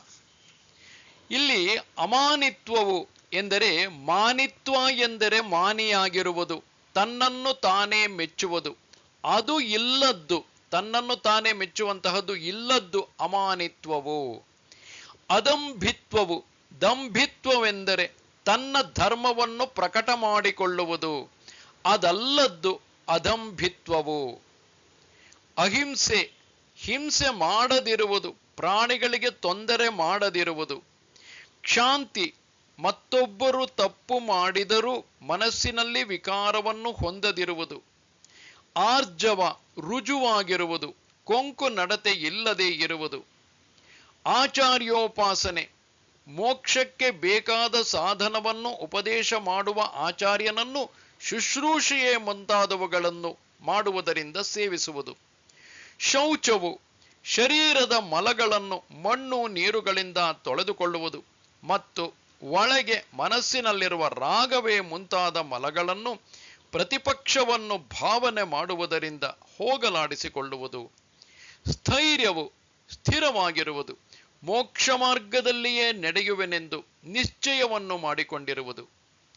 ಆತ್ಮ ವಿನಿಗ್ರಹ, ಆತ್ಮನಿಗೆ ಬೇಕಾದದ್ದನ್ನು ಮಾಡಿಕೊಡುವ ಸಾಧನವಾಗಿರುವುದರಿಂದ ಆತ್ಮ ಎಂಬ ಹೆಸರಿನಿಂದ ಕರೆಯಿಸಿಕೊಳ್ಳುವ ಕಾರ್ಯಕಾರಣ ಸಂಘಾತದ ವಿನಿಗ್ರಹವು, ಸ್ವಭಾವದಿಂದ ಎಲ್ಲ ಕಡೆಗೂ ಹರಿಯುತ್ತಿರುವ ಅದನ್ನು ಸರಿಯಾದ ದಾರಿಯಲ್ಲಿಯೇ ನಡೆಯುವಂತೆ ತಡೆಗಟ್ಟುವುದು ಆತ್ಮ ವಿನಿಗ್ರಹವು.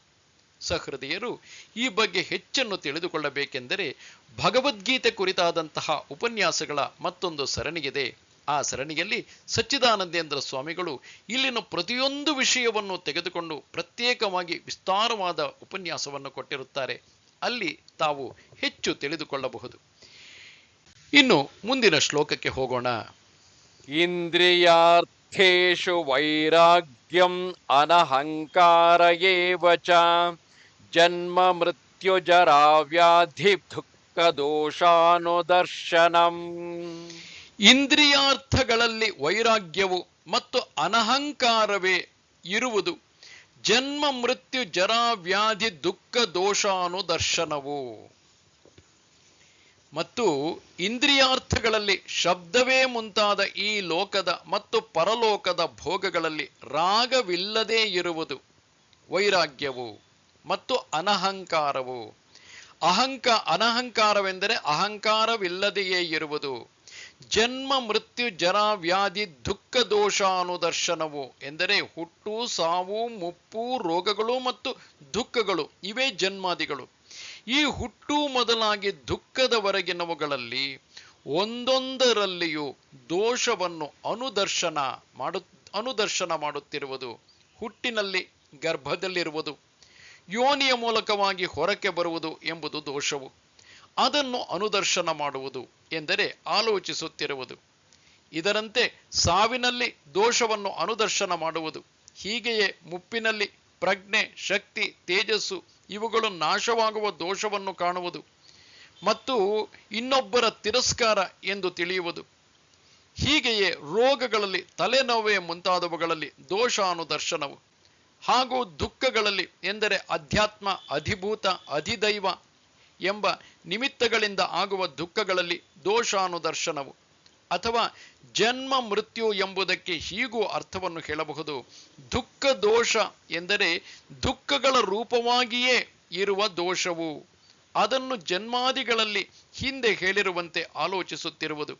ಹುಟ್ಟುವುದು ದುಃಖ, ಸಾಯುವುದು ದುಃಖ, ಮುಪ್ಪು ದುಃಖ, ರೋಗಗಳು ದುಃಖ ಎಂದು ಚಿಂತಿಸುತ್ತಿರುವುದು. ಜನ್ಮವೇ ಮುಂತಾದವು ದುಃಖಕ್ಕೆ ಕಾರಣವಾಗಿರುವುದರಿಂದ ದುಃಖವೇ ಹೊರತು ತಮ್ಮ ರೂಪದಿಂದಲೇ ಅವು ದುಃಖವಲ್ಲ. ಅವು ದುಃಖಕ್ಕೆ ಕಾರಣವಾಗಿರುವುದರಿಂದ ದುಃಖವೇ ಹೊರತು ತಮ್ಮ ಸ್ಥಿತಿ ರೂಪದಿಂದಲೇ ದುಃಖವಲ್ಲ. ಈ ರೀತಿಯಲ್ಲಿ ಜನ್ಮಾದಿಗಳಲ್ಲಿ ದುಃಖ ದೋಷವನ್ನು ಆಲೋಚಿಸುತ್ತಿರುವುದರಿಂದ ದೇಹೇಂದ್ರಿಯ ವಿಷಯ ಭೋಗಗಳಲ್ಲಿ ವೈರಾಗ್ಯ ಉಂಟಾಗುತ್ತದೆ. ಅದರಿಂದ ಕರಣಗಳು ಆತ್ಮದರ್ಶನಕ್ಕಾಗಿ ಪ್ರತ್ಯಗಾತ್ಮನ ಕಡೆಗೆ ತಿರುಗುತ್ತವೆ. ಹೀಗೆ ಜನ್ಮಾದಿಗಳ ದುಃಖ ದೋಷಾನುದರ್ಶನವು ಜ್ಞಾನಕ್ಕೆ ಹೇತುವಾಗಿರುವುದರಿಂದ ಅವು ಜ್ಞಾನ ಎನಿಸುತ್ತದೆ. ಅಸಕ್ತಿರನಭಿಷ್ವಂಗ ಪುತ್ರದಾರ ಗೃಹಾದಿಶು ನಿತ್ಯಂಚ ಸಮಚಿತ್ತತ್ವಂ ಇಷ್ಟಾನಿಷ್ಟೋಪಪತ್ತಿಷು. ಪುತ್ರ ದಾರ ಅಂದರೆ ಪತ್ನಿ, ಗ್ರಹ ಮುಂತಾದವುಗಳಲ್ಲಿ ಅಸಕ್ತಿಯು, ಅನಭಿಷ್ವಂಗವು, ಇಷ್ಟಾನಿಷ್ಟೋಪಪತ್ತಿಗಳಲ್ಲಿ ನಿತ್ಯವು ಸಮಚಿತ್ತನಾಗಿರುವುದು. ಮತ್ತು ಅಸಕ್ತಿ, ಸಕ್ತಿ ಎಂದರೆ ಸಂಘಕ್ಕೆ ಕಾರಣವಾಗಿರುವ ವಿಷಯಗಳಲ್ಲಿ ಸಾಮಾನ್ಯವಾದ ಪ್ರೀತಿಯು, ಅದಿಲ್ಲದಿರುವುದು ಅಸಕ್ತಿ. ಇನ್ನು ಅನಭಿಷ್ವಂಗ, ಅಭಿಷ್ವಂಗವಿಲ್ಲದಿರುವುದು. ಅಭಿಷ್ವಂಗವೆಂದರೆ ತಾನು ಬೇರೆಯಲ್ಲವೆಂದು ಎಂದರೆ ತಾನೇ ಎಂಬ ಭಾವನೆಯ ರೂಪವಾಗಿರುವ ಆಸಕ್ತಿ ವಿಶೇಷವೇ. ಉದಾಹರಣೆಗೆ, ಮತ್ತೊಬ್ಬನು ಸುಖಿಯಾಗಿದ್ದರೆ ಅಥವಾ ದುಃಖಿಯಾಗಿದ್ದರೆ ನಾನೇ ಸುಖಿ ಮತ್ತು ದುಃಖಿ, ಬದುಕಿದ್ದರೆ ಅಥವಾ ಸತ್ತರೆ ನಾನೇ ಬದುಕಿದನು ಅಥವಾ ಸಾಯುವೆನು ಎನ್ನುವುದು ಅಭಿಷ್ವಂಗವು. ಏತರಲ್ಲಿ ಅಭಿಷ್ವಂಗವಿಲ್ಲದಿರುವುದು ಎಂದರೆ ಹೇಳುತ್ತಾನೆ, ಮಕ್ಕಳಲ್ಲಿ, ಹೆಂಡತಿಯಲ್ಲಿ, ಮನೆಯಲ್ಲಿ. ಇಲ್ಲಿ ಆದಿ ಎಂದಿರುವುದರಿಂದ ತನಗೆ ಬಹಳವಾಗಿ ಬೇಕಾಗಿರುವ ಆಳುಗಳ ಸಮೂಹ ಮುಂತಾದ ಬೇರೆಯವರಲ್ಲಿಯೂ ಎಂದು ಅರ್ಥ ಮಾಡಿಕೊಳ್ಳಬೇಕು. ಆಸಕ್ತಿ, ಅಸಕ್ತಿ, ಅನಭಿಷ್ವಂಗ ಎಂಬ ಈ ಎರಡೂ ಜ್ಞಾನಕ್ಕಾಗಿ ಬೇಕಾದವುಗಳಾದ್ದರಿಂದ ಇವಕ್ಕೆ ಜ್ಞಾನ ಎಂದು ಹೆಸರು. ಯಾವಾಗಲೂ ಸಮಚಿತ್ತನಾಗಿರುವುದು, ಒಂದೇ ಬಗೆಯ ಚಿತ್ತವುಳ್ಳವನಾಗಿರುವುದು ಎಂದರೆ ಏತರಲ್ಲಿ ಎಂದರೆ ಇಷ್ಟಾನಿಷ್ಟೋಪಪತ್ತಿಗಳಲ್ಲಿ, ಬೇಕಾದವುಗಳ ಮತ್ತು ಬೇಡವಾದವುಗಳ ಉಪಪತ್ತಿಗಳು ಎಂದರೆ ಪ್ರಾಪ್ತಿಗಳು.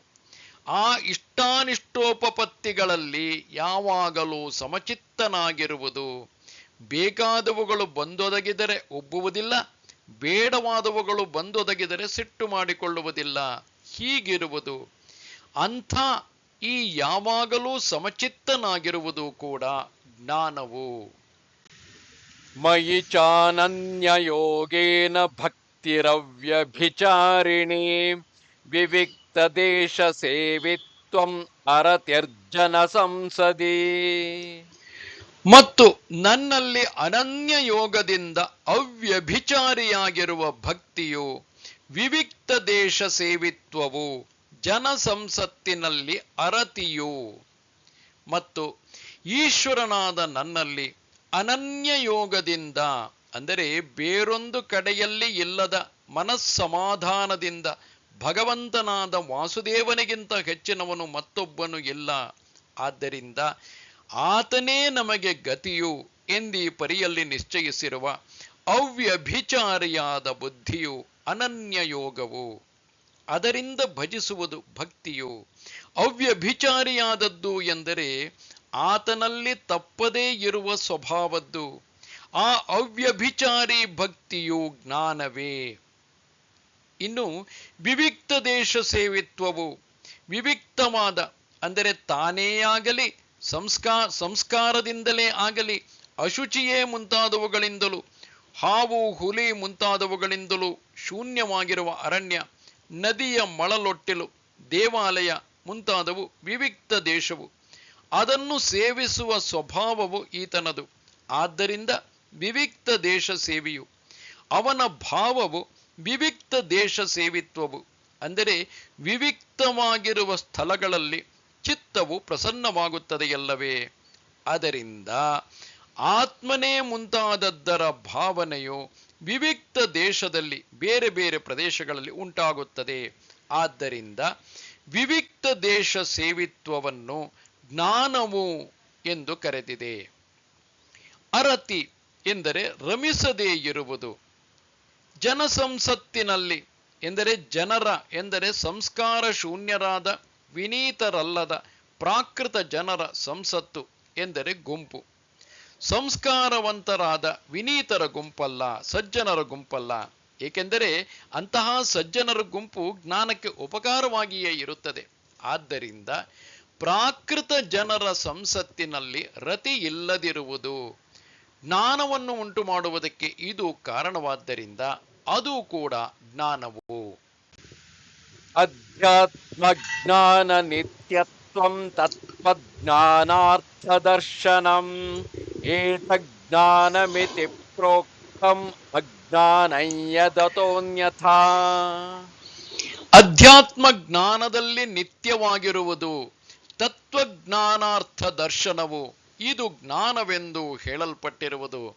ಇದಕ್ಕೆ ಬೇರೆಯಾಗಿರುವುದು ಯಾವುದೋ ಅದು ಅಜ್ಞಾನವು. ಮತ್ತು ಅಧ್ಯಾತ್ಮ ಜ್ಞಾನ ನಿತ್ಯತ್ವವು ಅಂದರೆ ಆತ್ಮನೇ ಮುಂತಾದ ವಿಷಯದ ಜ್ಞಾನವು ಅಧ್ಯಾತ್ಮ ಜ್ಞಾನವು. ಅದರಲ್ಲಿ ನಿತ್ಯವಾಗಿರುವುದು ಅಧ್ಯಾತ್ಮ ಜ್ಞಾನ ನಿತ್ಯತ್ವವು. ಅಮಾನಿತ್ವವೇ ಮುಂತಾದ ಜ್ಞಾನ ಸಾಧನಗಳ ಭಾವನೆಯು ಚೆನ್ನಾಗಿ ಪಕ್ವವಾದ ಕಾರಣದಿಂದ ಉಂಟಾಗುವುದು ತತ್ವಜ್ಞಾನವು. ಅದರ ಅರ್ಥವು ಎಂದರೆ ಸಂಸಾರವು ತೀರಾ ಇಲ್ಲದಂತಾಗುವುದು ಮೋಕ್ಷವು. ಅದನ್ನು ಆಲೋಚಿಸುತ್ತಿರುವುದು ತತ್ವಜ್ಞಾನಾರ್ಥ ದರ್ಶನವು. ತತ್ವಜ್ಞಾನದ ಫಲವನ್ನು ಕುರಿತು ಆಲೋಚಿಸುತ್ತಿದ್ದರೆ ಅಲ್ಲವೇ ಅದರ ಸಾಧನಗಳನ್ನು ಮಾಡುವುದರಲ್ಲಿ ಪ್ರವೃತ್ತಿಯುಂಟಾಗುತ್ತದೆ. ಈ ಅಮಾನಿತ್ವವು ಮೊದಲಾಗಿ ತತ್ವಜ್ಞಾನಾರ್ಥ ದರ್ಶನದವರೆಗೆ ಹೇಳಿದ್ದು ಜ್ಞಾನಕ್ಕೆ ಕಾರಣವಾಗಿರುವುದರಿಂದ ಜ್ಞಾನವೆನಿಸಿರುತ್ತದೆ.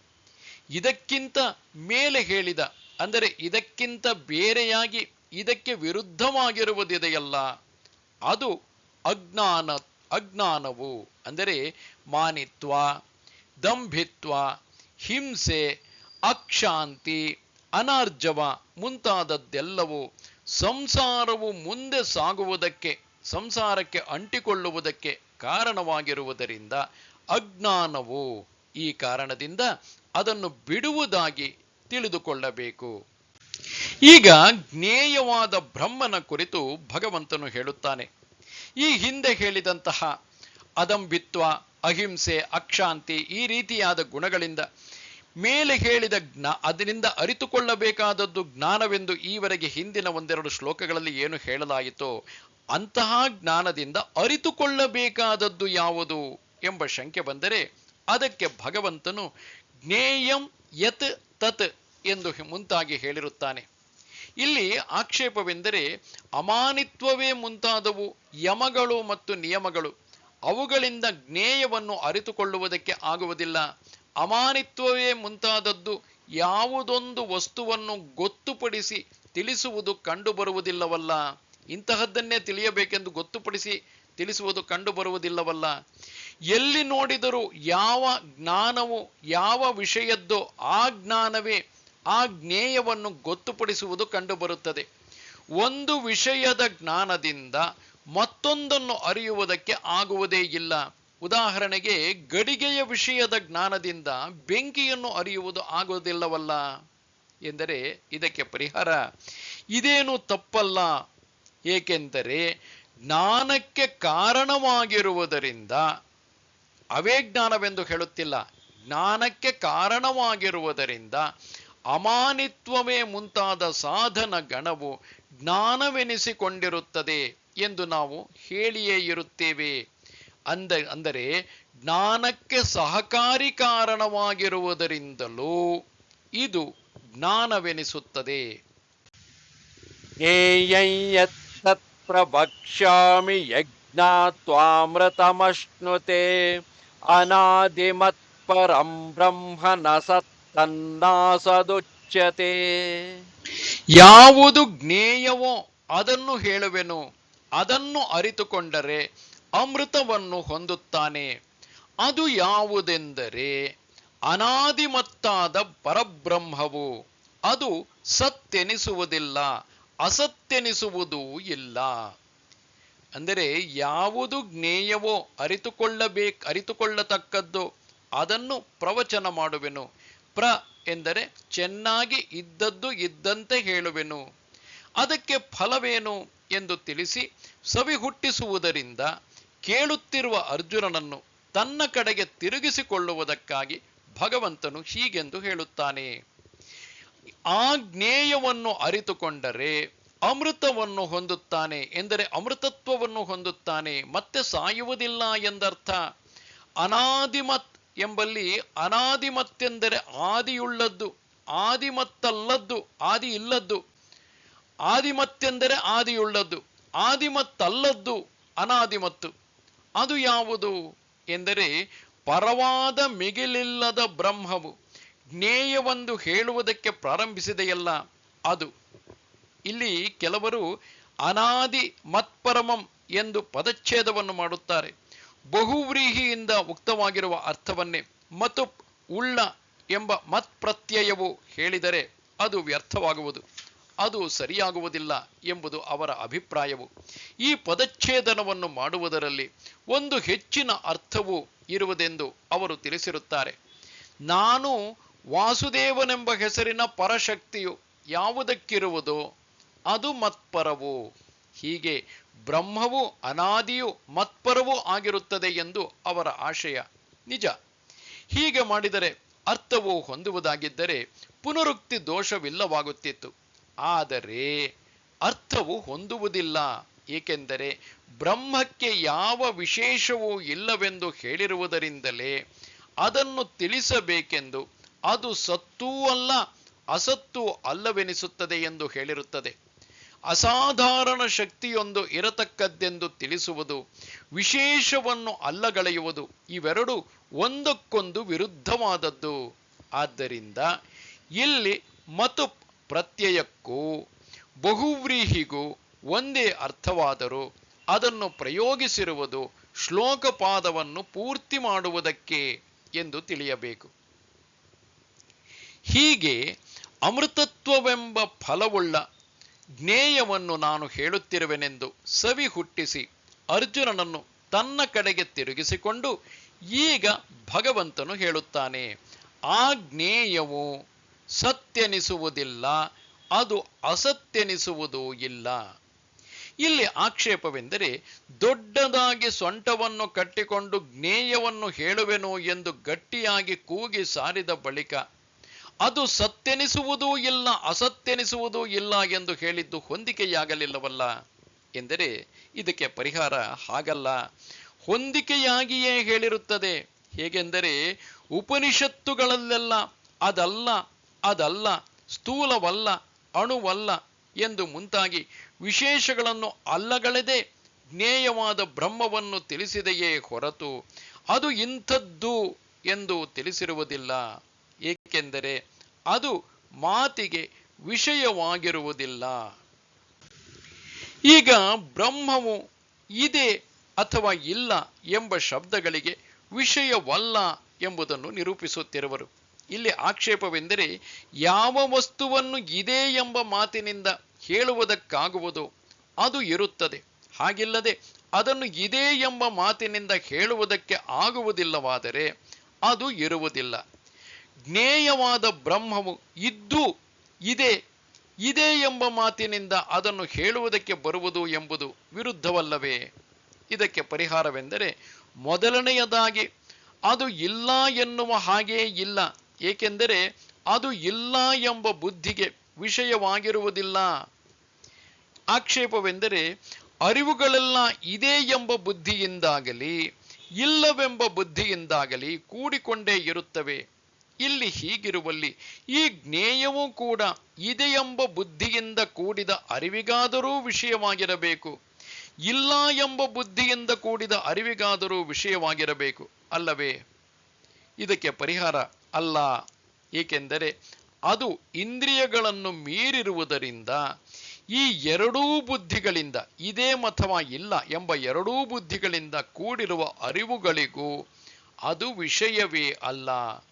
ಯಾವುದು ಇಂದ್ರಿಯ ಗೋಚರವಾಗಿರುವ ವಸ್ತುವೋ ಆ ಗಡಿಗೆಯೇ ಮುಂತಾದದ್ದು ಇದೆ ಎಂಬ ಬುದ್ಧಿಯಿಂದ ಕೂಡಿರುವ ಅರಿವಿಗೆ ವಿಷಯವಾಗಿಯಾದರೂ ಇರಬೇಕು, ಇಲ್ಲ ಎಂಬ ಬುದ್ಧಿಗೆಂದೊಡಗೂಡಿರುವ ಅರಿವಿಗೆ ವಿಷಯವಾಗಿಯಾದರೂ ಇರಬೇಕು ಎಂಬುದು ಯುಕ್ತವು.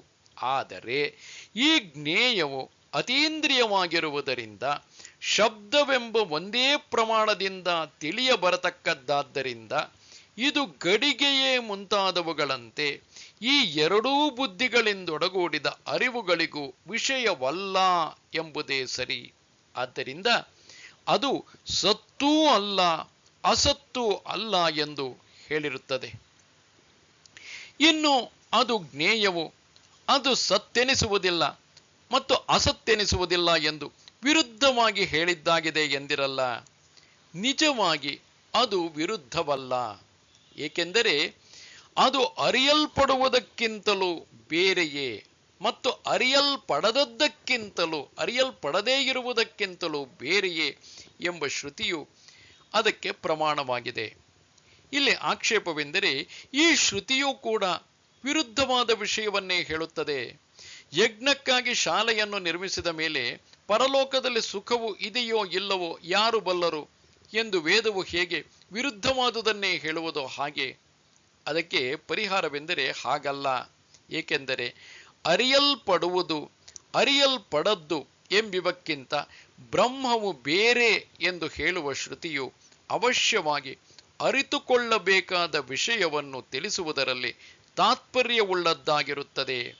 ಆದರೆ ಪರಲೋಕದಲ್ಲಿ ಸುಖವು ಇದೆಯೋ ಇಲ್ಲವೋ ಮುಂತಾದ ವಾಕ್ಯವಾದರೂ ವಿಧಿಗೆ ಅಂಗವಾಗಿರುವಂತಹ ಅರ್ಥವಾದವಾಗಿರುತ್ತದೆ. ಮತ್ತು ಬ್ರಹ್ಮವು ಸತ್ತು ಅಸತ್ತು ಮುಂತಾದ ಯಾವ ಶಬ್ದಗಳಿಗೂ ವಾಚ್ಯವಲ್ಲ ಎಂಬುದಕ್ಕೆ ಯುಕ್ತಿ ಇರುವುದರಿಂದಲೂ ಇದು ವಿರುದ್ಧವಲ್ಲ. ಹೇಗೆಂದರೆ ವಸ್ತುವನ್ನು ತಿಳಿಸುವುದಕ್ಕೆ ಪ್ರಯೋಗವಾಗುವ ಮತ್ತು ಕೇಳುವವರ ಕಿವಿಗೆ ಬೀಳುವ ಪ್ರತಿಯೊಂದು ಶಬ್ದವು ಜಾತಿ, ಕ್ರಿಯೆ, ಗುಣ, ಸಂಬಂಧ ಇವುಗಳ ಮೂಲಕವೇ ವಾಚ್ಯವಾಚಕ ಸಂಬಂಧವನ್ನು ತಿಳಿಸುವುದರ ಮೂಲಕ ಆ ವಸ್ತುವನ್ನು ತಿಳಿಸಿಕೊಡುವುದೇ ಹೊರತು ಬೇರೆಯ ರೀತಿಯಿಂದ ತಿಳಿಸುವುದಿಲ್ಲ. ಏಕೆಂದರೆ ಹಾಗೆ ತಿಳಿಸುವುದು ಎಲ್ಲಿಯೂ ಕಂಡಿರುವುದಿಲ್ಲ. ಅದು ಹೇಗೆಂದರೆ ಎತ್ತು, ಕುದುರೆ ಎಂದು ಜಾತಿಯಿಂದಲೋ, ಅಡಿಗೆಯವನು, ಓದುವವನು ಎಂದು ಕ್ರಿಯೆಯಿಂದಲೋ, ಬಿಳಿಯದು ಕರಿಯದು ಎಂದು ಗುಣದಿಂದಲೋ, ಧನಿಕನು ಗೋಮಂತನು ಎಂದು ಷಷ್ಠ್ಯರ್ಥ ರೂಪವಾದ ಸಂಬಂಧದಿಂದಲೋ ಶಬ್ದವು ವಸ್ತುವನ್ನು ತಿಳಿಸುತ್ತದೆ. ಆದರೆ ಬ್ರಹ್ಮದಲ್ಲಿ ಜಾತಿ ಇಲ್ಲ, ಆದ್ದರಿಂದ ಅದು ಇದೇ ಮುಂತಾದ ಶಬ್ದಗಳಿಗೆ ವಾಚ್ಯವಾಗಿರುವುದಿಲ್ಲ. ಅದರಲ್ಲಿ ಗುಣವೂ ಇರುವುದಿಲ್ಲ. ಹಾಗಿದ್ದರೆ ಗುಣವನ್ನು ಹೇಳುವ ಮಾತಿಗೆ ವಾಚ್ಯವಾಗಬಹುದಾಗಿತ್ತು. ಅದು ಕ್ರಿಯೆಯನ್ನು ಹೇಳುವ ಮಾತಿಗೂ, ಅಂದರೆ ಬ್ರಹ್ಮವು ಕ್ರಿಯೆಯನ್ನು ಹೇಳುವ ಮಾತಿಗೂ ವಾಚ್ಯವಲ್ಲ. ಏಕೆಂದರೆ ನಿರವಯವವಾದ, ನಿಷ್ಕ್ರಿಯವಾದ, ಶಾಂತವಾದ ಎಂಬ ಶ್ರುತಿ ಪ್ರಮಾಣದಿಂದ ಆತ್ಮದಲ್ಲಿ ಯಾವ ಕ್ರಿಯೆಯೂ ಇರುವುದಿಲ್ಲ. ಅದು ಯಾವುದೊಂದರ ಸಂಬಂಧವುಳ್ಳದ್ದು ಅಲ್ಲ. ಏಕೆಂದರೆ ಅದು ಒಂದೇ ಆಗಿರುತ್ತದೆ, ನಿಸ್ಸಂಗ. ತನಗೆ ಎರಡನೆಯದಿಲ್ಲವಾದ್ದರಿಂದಲೂ ಅದು ವಿಷಯವಲ್ಲವಾದ್ದರಿಂದಲೂ ಆತ್ಮನೇ ಆಗಿರುವುದರಿಂದಲೂ ಯಾವ ಶಬ್ದಕ್ಕೂ ವಾಚ್ಯವಲ್ಲ ಎಂಬುದು ಯುಕ್ತವಾಗಿದೆ. ಯಾವುದರಿಂದ ಮಾತುಗಳು ಹಿಂತಿರುಗುವವೋ ಮುಂತಾದ ಶ್ರುತಿಗಳಿರುವುದರಿಂದಲೂ ಅದು ಶಬ್ದವಾಚ್ಯವಲ್ಲ. ಈಗ ಬ್ರಹ್ಮವು ಇದೇ ಎಂಬ ಮಾತಿಗೂ ಅರಿವಿಗೂ ವಿಷಯವಲ್ಲದೆ ಇರುವುದರಿಂದ ಜ್ಞೇಯವು ಇಲ್ಲ ಎಂಬ ಶಂಕೆ ಬರಲಾಗಿ ಸಕಲ ಪ್ರಾಣಿಗಳ ಕರಣಗಳೆಂಬ ಉಪಾಧಿಯ ಮೂಲಕ ಅದು ಇದೆ ಎಂದು ತಿಳಿಸಿ ಆ ಶಂಕೆಯನ್ನು ಪರಿಹರಿಸುವುದಕ್ಕಾಗಿ ಈ ಶ್ಲೋಕದಲ್ಲಿ ಭಗವಂತನು ಹೀಗೆಂದು ಹೇಳುತ್ತಾನೆ. ಸರ್ವತಃ ಪಾಣಿಪಾದಂ ತತ್ ಸರ್ವತೋಕ್ಷಿಶಿರೋಮುಖಂ ಸರ್ವತಃ ಶ್ರುತಿಮಲ್ಲೋಕೆ ಸರ್ವಮಾವೃತ್ಯ ತಿಷ್ಠತಿ.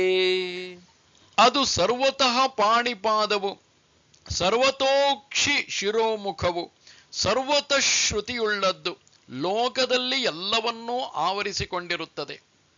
ಇಲ್ಲಿ ಸರ್ವತಃ ಪಾಣಿಪಾದವು ಅಂದರೆ ಅದಕ್ಕೆ ಎಲ್ಲೆಲ್ಲಿಯೂ ಕೈಗಳು ಕಾಲುಗಳು ಇರುವುದರಿಂದ ಆ ಜ್ಞೇಯವು ಸರ್ವತಃ ಪಾಣಿಪಾದವು.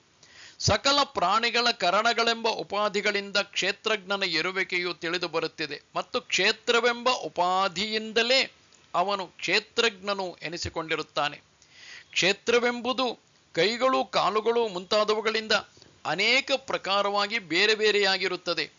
ಕ್ಷೇತ್ರದ ಉಪಾಧಿಗಳು ಬೇರೆ ಬೇರೆಯಾಗಿರುವುದರಿಂದ ಕ್ಷೇತ್ರಜ್ಞನಿಗೆ ಉಂಟಾಗಿರುವ ವಿಶೇಷಗಳ ಸಮೂಹವು ಹುಸಿಯೇ. ಆದ್ದರಿಂದ ಅದನ್ನು ತಳ್ಳಿಹಾಕಿ ಅದು ಸತ್ತಲ್ಲ ಅಸತ್ತೂ ಎನಿಸುವುದಿಲ್ಲ ಎಂದು ಆ ಕ್ಷೇತ್ರಜ್ಞನನ್ನು ಅರಿಯತಕ್ಕದ್ದೆಂದು ಹಿಂದೆ ಹೇಳಿರುತ್ತದೆ. ಉಪಾಧಿಯಿಂದ ಆಗಿರುವ ಮಿಥ್ಯಾರೂಪವನ್ನು ಕೂಡ ಜ್ಞೇಯವು ಇದೆ ಎಂಬುದನ್ನು ನಿಶ್ಚಯಿಸುವುದಕ್ಕಾಗಿ ಅದು ಜ್ಞೇಯದ ಧರ್ಮವಾಗಿರುವಂತೆ ಕಲ್ಪಿಸಿಕೊಂಡು ಸರ್ವತಃ ಪಾಣಿಪಾದವು ಎಂದು ಮುಂತಾಗಿ ಇಲ್ಲಿ ಹೇಳಿದೆ. ಯಾವ ಪ್ರಪಂಚವೂ ಇಲ್ಲದ ಆತ್ಮತತ್ವವನ್ನು ಅಧ್ಯಾರೋಪ, ಅಪವಾದ ಇವುಗಳ ಮೂಲಕವಾಗಿ ವಿಸ್ತರಿಸಲಾಗುತ್ತದೆ ಎಂದು ಸಂಪ್ರದಾಯವನ್ನು ಬಲ್ಲವರ ವಚನವು ಹೀಗೆಂದೇ ತಿಳಿಸುತ್ತದೆ. ಎಲ್ಲೆಲ್ಲಿಯೂ ಪ್ರತಿಯೊಂದು ಶರೀರದಲ್ಲಿಯೂ ಅದರದರ ಅವಯವಗಳೆಂದು ತೋರಿಬರುವ ಕೈ, ಕಾಲು ಮುಂತಾದವುಗಳು ಜ್ಞೇಯವಾದ ಅಂದರೆ ಬ್ರಹ್ಮದ ಚೈತನ್ಯ ಶಕ್ತಿ ಇರುವುದರಿಂದಲೇ ತಮ್ಮ ತಮ್ಮ ಕಾರ್ಯಗಳನ್ನು ಆ ಕೈಕಾಲುಗಳ ಮೂಲಕ ತಮ್ಮ ತಮ್ಮ ಕಾರ್ಯವನ್ನು ಮಾಡುತ್ತಿರುವುದರಿಂದ ಜ್ಞೇಯವಿರುವುದಕ್ಕೆ ಲಿಂಗಗಳಾಗಿದ್ದರೂ ಅವು ಜ್ಞೇಯಕ್ಕೆ ಸೇರಿದವುಗಳು ಎಂದು ಉಪಚಾರಕ್ಕೆ ಹೇಳಿರುತ್ತದೆ. ಶ್ಲೋಕದಲ್ಲಿರುವ ಮಿಕ್ಕ ವಿಶೇಷಣವನ್ನು ಹೀಗೆಯೇ ವಿವರಿಸಬೇಕು. ಆ ಜ್ಞೇಯವು ಸರ್ವತಃ ಪಾಣಿಪಾದವಾಗಿರುವುದಷ್ಟೇ, ಇದರಂತೆ ಅದು ಶಿರೋಮುಖವೂ ಆಗಿರುತ್ತದೆ. ಅಂದರೆ ಅದಕ್ಕೆ ಎಲ್ಲೆಲ್ಲಿಯೂ ಕಣ್ಣುಗಳು, ತಲೆಗಳು, ಮುಖಗಳು ಇರುವುದರಿಂದ ಸರ್ವತೋಕ್ಷಿ ಶಿರೋಮುಖವು. ಸರ್ವತಃ ಶ್ರುತಿ ಮತ್ತು ಶ್ರುತಿ ಎಂದರೆ ಕೇಳುವ ಇಂದ್ರಿಯವು. ಅದು ಯಾವುದಕ್ಕೆ ಇರುವುದೋ ಅದು ಶ್ರುತಿ ಮತ್ತು ಎಲ್ಲೆಲ್ಲಿಯೂ ಶ್ರೋತ್ರೇಂದ್ರಿಯವುಳ್ಳದ್ದಾದ್ದರಿಂದ ಅದು ಸರ್ವತಃ ಶ್ರುತಿ ಮತ್ತು ಲೋಕದಲ್ಲಿ ಪ್ರಾಣಿ ಸಮೂಹದಲ್ಲಿ ಎಲ್ಲವನ್ನೂ ಆವರಿಸಿಕೊಂಡು ಚೆನ್ನಾಗಿ ವ್ಯಾಪಿಸಿಕೊಂಡು ಇರುವುದು, ಇರವನ್ನು ಹೊಂದಿರುವಂತಹುದು. ಉಪಾಧಿಗಳಾಗಿರುವ ಕೈ, ಕಾಲು ಮುಂತಾದವುಗಳ ಇಂದ್ರಿಯಗಳನ್ನು ಆರೋಪಿಸಿದ್ದರಿಂದ ಜ್ಞೇಯಕ್ಕೆ ಅವು ನಿಜವಾಗಿ ಇವೆ ಎಂಬ ಶಂಕೆಯು ಆಗಬಾರದು. ಅವು ಜ್ಞೇಯಕ್ಕೆ ಇವೆ, ಕೈಕಾಲುಗಳು ಉಪಾಧಿಗಳಿಗೆ ಇರುವುದು, ಅವು ಜ್ಞೇಯಕ್ಕೇ ಇವೆ ಎಂಬ ಶಂಕೆಯು ಆಗಬಾರದು ಎಂಬುದಕ್ಕಾಗಿ ಈ ಶ್ಲೋಕವನ್ನು ಪ್ರಾರಂಭಿಸಿರುತ್ತದೆ. ಸರ್ವೇಂದ್ರಿಯ ಗುಣಾಭಾಸಂ ಸರ್ವೇಂದ್ರಿಯ ವಿವರ್ಜಿತಂ ಅಸಕ್ತಂ ಸರ್ವಭೃಚ್ಚೈವ ನಿರ್ಗುಣಂ ಗುಣಭೋಕ್ತೃ ಚ. ಸರ್ವೇಂದ್ರಿಯ ಗುಣಾಭಾಸವು, ಸರ್ವೇಂದ್ರಿಯ ವಿವರ್ಜಿತವು, ಅಸಕ್ತವು, ಸರ್ವಭೃತ್ತು, ನಿರ್ಗುಣವು, ಗುಣಭೋಕ್ತೃವು ಆಗಿದೆ. ಅಂದರೆ ಸರ್ವೇಂದ್ರಿಯ ಗುಣಾಭಾಸವು ಎಲ್ಲ ಇಂದ್ರಿಯಗಳು ಎಂದರೆ ಬುದ್ಧಿ ಇಂದ್ರಿಯ, ಕರ್ಮೇಂದ್ರಿಯ ಎಂಬ ಹೆಸರಿನ ಶ್ರೋತ್ರವೇ ಮುಂತಾದ ಹೊರಗಿನ ಕರಣಗಳು, ಅದೇ ರೀತಿ ಒಳಗಿನ ಕರಣಗಳಾದ ಬುದ್ಧಿ ಮನಸ್ಸುಗಳು ಎಂದರ್ಥ. ಅವು ಜ್ಞೇಯಕ್ಕೆ ಉಪಾಧಿ ಎಂಬುದು ಸಮಾನವಾಗಿರುವುದರಿಂದ ಅವನ್ನು ಸರ್ವೇಂದ್ರಿಯ ಎಂಬ ಮಾತಿನಿಂದ ಗ್ರಹಿಸಬೇಕು. ಇದೂ ಅಲ್ಲದೆ ಅಂತಃಕರಣವೆಂಬ ಉಪಾಧಿಯ ಮೂಲಕವಾಗಿಯೂ ಶ್ರೋತ್ರಾದಿಗಳು ಉಪಾಧಿಗಳಾಗಿರುತ್ತವೆ. ಆದ್ದರಿಂದಲೂ ಸರ್ವೇಂದ್ರಿಯ ಶಬ್ದದಿಂದ ಅವನ್ನು ಗ್ರಹಿಸಬೇಕು. ಹೀಗಿರುವುದರಿಂದ ಅಂತಃಕರಣ, ಬಹಿಃಕರಣ ಎಂಬ ಉಪಾಧಿಗಳಾಗಿರುವ ಸರ್ವೇಂದ್ರಿಯಗಳ ಗುಣಗಳಿಂದಲೂ ಎಂದರೆ ನಿಶ್ಚಯ, ಸಂಕಲ್ಪ, ಕೇಳುವುದು, ಮಾತನಾಡುವುದು ಮುಂತಾದವುಗಳಿಂದ ಬೆಳಗುತ್ತಿರುವುದರಿಂದ ಸರ್ವೇಂದ್ರಿಯ ಗುಣಾಭಾಸವು. ಆ ಜ್ಞೇಯವು ಸಕಲೇಂದ್ರಿಯಗಳ ವ್ಯಾಪಾರಗಳಿಂದಲೂ ಕೆಲಸ ಮಾಡುತ್ತಿರುವುದು ಎಂದರ್ಥ. ಧ್ಯಾನ ಮಾಡುವಂತಿರುವುದು, ಚಲಿಸುವಂತಿರುವುದು ಎಂಬ ಶ್ರುತಿ ಇದಕ್ಕೆ ಪ್ರಮಾಣವು. ಈ ವ್ಯಾಪಾರಗಳಿಂದ ಅದು ನಿಜವಾಗಿಯೂ ಕೆಲಸ ಮಾಡುತ್ತಲೇ ಇರುವುದೆಂದು ಹೇಳಬಾರದೆಂಬುದಕ್ಕೆ ಕಾರಣವಾದರೂ ಏನು ಎಂದರೆ ಅದಕ್ಕೆ ಭಗವಂತನು ಹೇಳುತ್ತಾನೆ, ಸರ್ವೇಂದ್ರಿಯ ವಿವರ್ಜಿತವಾಗಿರುವುದು, ಯಾವ ಕರಣಗಳೂ ಇಲ್ಲದ್ದು ಎಂದರ್ಥ. ಆದ್ದರಿಂದ ಕರಣಗಳ ವ್ಯಾಪಾರಗಳಿಂದ ಆ ಜ್ಞೇಯವು ಕೆಲಸ ಮಾಡುವುದಿಲ್ಲ. ಆದರೆ ಅವನು ಕೈಕಾಲುಗಳಿಲ್ಲದವನು, ವೇಗವಾಗಿ ನಡೆಯುವವನು, ಹಿಡಿದುಕೊಳ್ಳುವವನು, ಕಣ್ಣುಗಳಿಲ್ಲದೆ ನೋಡುವನು, ಕಿವಿಗಳಿಲ್ಲದೆ ಕೇಳುವನು ಎಂಬಿ ಮಂತ್ರವಿದೆಯಲ್ಲ, ಅದಕ್ಕೆ ಸಕಲೇಂದ್ರಿಯಗಳೆಂಬ ಉಪಾಧಿಗಳ ಗುಣಗಳಿಗೆ ಅನುಗುಣವಾಗಿರುವಿಕೆಯನ್ನು ಪಡೆಯಬಲ್ಲ ಶಕ್ತಿಯುಳ್ಳದ್ದು ಆ ಜ್ಞೇಯವು ಎಂಬಿ ರೀತಿಯನ್ನು ತಿಳಿಸುವುದೇ ಪ್ರಯೋಜನವೇ ಹೊರತು ನೇರಾಗಿಯೇ ವೇಗವಾಗಿ ನಡೆಯುವುದೇ ಮುಂತಾದ ಕ್ರಿಯೆಗಳು ಅದರಲ್ಲಿ ಇರುವವೆಂದು ತಿಳಿಸುವುದಕ್ಕೆ ಅದು ಬಂದದ್ದಲ್ಲ. ಇದು ಕುರುಡನು ರತ್ನವನ್ನು ಕಂಡು ಅರಿತುಕೊಂಡನು ಮುಂತಾದ ಮಂತ್ರಗಳಿಗೆ ಹೇಗೆ ಅರ್ಥವೋ ಹಾಗೆಯೇ ಆ ಮಂತ್ರಕ್ಕೆ ಅರ್ಥವು. ಈಗ ಆ ಜ್ಞೇಯವು ಹೀಗೆ ಯಾವ ಕಾರಣವೂ ಇಲ್ಲದ್ದಾಗಿರುವುದಲ್ಲ, ಆ ಕಾರಣದಿಂದ ಅಸಕ್ತವು, ಯಾವುದರ ಸೋಂಕು ಇಲ್ಲದ್ದಾಗಿರುವುದು. ಹೀಗಿದ್ದರೂ ಅದು ಸರ್ವಭೃತ್ತಾಗಿಯೂ ಇರುತ್ತದೆ. ಪ್ರತಿಯೊಂದಕ್ಕೂ ಸದ್ವಸ್ತುವೇ ಆಸ್ಪದವಾಗಿರುತ್ತದೆ. ಏಕೆಂದರೆ ಎಲ್ಲೆಲ್ಲಿಯೂ ಇದೆ ಎಂಬ ಬುದ್ಧಿಯು ಅನುಸರಿಸಿಕೊಂಡೇ ಬಂದಿರುತ್ತದೆ. ಬಿಸಿಲು ಕುದುರೆ ಮುಂತಾದ ವಿಕಲ್ಪಗಳು ಕೂಡ ಯಾವ ಆಸ್ಪದವೂ ಇಲ್ಲದೆ ಇರುವುದೇ ಇಲ್ಲ. ಆದ್ದರಿಂದ ಈ ಜ್ಞೇಯವು ಎಲ್ಲವನ್ನೂ ಧರಿಸಿರುತ್ತದೆಯಾಗಿ ಇದು ಸರ್ವಭೃತ್ತು ಎಂದಾಗಬಹುದು. ಜ್ಞೇಯವು ಇದೆ ಎಂಬುದನ್ನು ಅರಿತುಕೊಳ್ಳುವುದಕ್ಕೆ ಇದು ಮತ್ತೊಂದು ದ್ವಾರವಾಗುವುದು. ಅದು ನಿರ್ಗುಣವು. ಗುಣಗಳು ಎಂದರೆ ಸತ್ವ ರಜಸ್ತಮಗಳು, ಅವುಗಳಿಲ್ಲದ್ದು ಆ ಜ್ಞೇಯವು. ಆದರೂ ಗುಣಭೋಕ್ತೃವು ಆಗಿರುವುದು. ಗುಣಗಳನ್ನು ಶಬ್ದವೇ ಮುಂತಾದವುಗಳ ಮೂಲಕ ಸುಖ ದುಃಖ ಮೋಹಗಳ ಆಕಾರವಾಗಿರುವ ಸತ್ವ ರಜಸ್ತಮಗಳನ್ನು ಭೋಗಿಸುವುದು ಎಂದರೆ ಅರಿತುಕೊಳ್ಳುವುದು ಆಗಿದೆ ಆ ಜ್ಞೇಯವು ಎಂದರ್ಥ. ಬಹಿರಂತಶ್ಚ ಭೂತಾನಾಂ ಅಚರಂಚರಮೇವ ಚ ಸೂಕ್ಷ್ಮತ್ವಾತ್ತದ ವಿಜ್ಞೇಯಂ ದೂರಸ್ಥಂ ಚಾಂತಿಕೇ ಚ ತತ್. ಭೂತಗಳ ಹೊರಗೂ ಒಳಗೂ ಇರುವುದು, ಅಚರವೂ ಚರವೂ ಆಗಿರುವುದು, ಸೂಕ್ಷ್ಮವಾಗಿರುವುದರಿಂದ ಅದು ಅರಿಯಲಶಕ್ಯವಾಗಿರುವುದು, ಅದು ದೂರದಲ್ಲಿರುವುದು, ಹತ್ತಿರವೂ ಇರುವುದು. ಮತ್ತು ಹೊರಗೂ ಚರ್ಮದವರೆಗಿನ ದೇಹವನ್ನು ತಪ್ಪು ತಿಳುವಳಿಕೆಯಿಂದ ಆತ್ಮನೆಂದು ಇಟ್ಟುಕೊಂಡಿರುವರಷ್ಟೇ. ಅಲ್ಲಿಂದ ಹೊರಟು ಅದನ್ನೇ ಅವಧಿಯನ್ನಾಗಿ ಮಾಡಿಕೊಂಡು ಅದರ ಹೊರಗೆ ಎಂದಿರುತ್ತದೆ. ಇದರಂತೆ ಪ್ರತ್ಯಗಾತ್ಮನಿಂದ ಹೊರಟು ದೇಹವನ್ನೇ ಅವಧಿಯಾಗಿ ಮಾಡಿಕೊಂಡು ಅದರ ಒಳಗೆ ಎಂದಿದೆ. ಹೀಗೆ ಹೊರಗೂ ಒಳಗೂ ಎಂದರೆ ನಡುವೆ ಇಲ್ಲವೆಂದಾದೀತು ಎಂದು ಇದನ್ನು ಹೇಳಿರುತ್ತಾನೆ. ಅಚರವೂ ಚರವೂ ಆಗಿರುತ್ತದೆ. ಯಾವುದು ಚರಾಚರ ರೂಪವಾಗಿ ದೇಹದಂತೆ ತೋರುತ್ತಿರುವುದೋ ಅದೂ ಜ್ಞೇಯವೇ. ಹೇಗೆ ಹಗ್ಗದ ಹಾವಿನಂತೆ ತೋರುವುದು ಹಗ್ಗವೇ ಆಗಿರುವುದೋ ಅದರಂತೆಯೇ ಈ ದೇಹವನ್ನು ಅರಿಯಬೇಕು. ವ್ಯವಹಾರ ವಿಷಯವಾದ ಸ್ಥಾವರ ಜಂಗಮವೆಲ್ಲವೂ ಜ್ಞೇಯವೇ. ಆದರೆ ಇದು ಎಂದು ಎಲ್ಲರಿಗೂ ಏತಕ್ಕೆ ತಿಳಿಯದೇ ಇದೆ ಎಂದರೆ ಭಗವಂತನು ಹೇಳುತ್ತಾನೆ, ನಿಜ ಅದು ಎಲ್ಲದರ ರೂಪದಿಂದಲೂ ತೋರಿಕೊಳ್ಳುತ್ತಿದೆ. ಆದರೂ ಅದು ಆಕಾಶದಂತೆ ಸೂಕ್ಷ್ಮವಾಗಿರುತ್ತದೆ. ಆದ್ದರಿಂದ ತನ್ನ ರೂಪದಿಂದ ಸೂಕ್ಷ್ಮವಾಗಿರುವುದರಿಂದ ಅದು ಜ್ಞೇಯವಾದರೂ ಅಜ್ಞರಿಗೆ ಅರಿಯುವುದಕ್ಕೆ ಆಗದೇ ಇರುತ್ತದೆ. ಆದರೆ ಜ್ಞಾನಿಗಳಿಗೆ ಇದೆಲ್ಲವೂ ಆತ್ಮನೇ, ಇದೆಲ್ಲವೂ ಬ್ರಹ್ಮವೇ ಮುಂತಾದ ಪ್ರಮಾಣದಿಂದ ಎಂದೆಂದಿಗೂ ತಿಳಿದೇ ಇರುತ್ತದೆ. ತಿಳಿಯದೇ ಇರುವುದರಿಂದ ಅದು ದೂರವಾಗಿರುತ್ತದೆ. ಏಕೆಂದರೆ 1000 ಕೋಟಿ ವರ್ಷಗಳಾದರೂ ಅದು ಅಜ್ಞರಿಗೆ ಸಿಕ್ಕದೇ ಇರುತ್ತದೆ. ಆದರೂ ತಿಳಿದವರಿಗೆ ಅದು ಆತ್ಮನೇ ಆಗಿರುವುದರಿಂದ ಅದು ಹತ್ತಿರದಲ್ಲಿಯೇ ಇರುವುದು. ಅವಿಭಕ್ತಂಚ ಭೂತೇಷು ವಿಭಕ್ತಮಿವ ಚ ಸ್ಥಿತಂ ಭೂತಭರ್ತ್ರ ಚ ತಜ್ಞೇಯಂ ಗ್ರಸಿಷ್ಣು ಪ್ರಭವಿಷ್ಣು ಚ. ವಿಂಗಡವಾಗದೆಯೂ ಇರುವುದು. ಭೂತಗಳಲ್ಲಿ ವಿಂಗಡವಾಗಿರುವಂತೆ ತೋರುತ್ತಿರುವುದು, ದೇಹಗಳಲ್ಲಿ ವಿಂಗಡವಾಗಿರುವಂತೆ ಆತ್ಮವು ತೋರುತ್ತಿರುವುದು ಆ ಜ್ಞೇಯವು. ಭೂತಭರ್ತೃವು ಗ್ರಸಿಷ್ಣುವು ಪ್ರಭವಿಷ್ಣುವು ಆಗಿರುವುದು. ಮತ್ತು ಒಂದೊಂದು ದೇಹಕ್ಕೂ ವಿಂಗಡವಾಗದೆ ಆಕಾಶದಂತೆ ಅದು ಒಂದೇ ಆಗಿಯೂ ಇರುವುದು. ಭೂತಗಳಲ್ಲಿ ಸರ್ವ ಪ್ರಾಣಿಗಳಲ್ಲಿಯೂ ವಿಂಗಡವಾಗಿರುವಂತೆ ತೋರುತ್ತಿರುವುದು. ಏಕೆಂದರೆ ದೇಹಗಳಲ್ಲಿಯೇ ಅದರ ಅರಿವಾಗುತ್ತಿರುವುದು. ಭೂತಭರ್ತೃವು ಅಂದರೆ ಭೂತಗಳನ್ನು ಕಾಪಾಡುತ್ತಿರುವುದರಿಂದ ಆ ಜ್ಞೇಯವು. ಸ್ಥಿತಿಕಾಲದಲ್ಲಿ ಭೂತಭರ್ತೃವು ಆಗಿರುವುದು. ಪ್ರಳಯ ಕಾಲದಲ್ಲಿ ಗ್ರಸಿಷ್ಣುವು ಅಂದರೆ ಎಲ್ಲವನ್ನೂ ನುಂಗುವ ಸ್ವಭಾವದ್ದು ಆಗಿರುವುದು.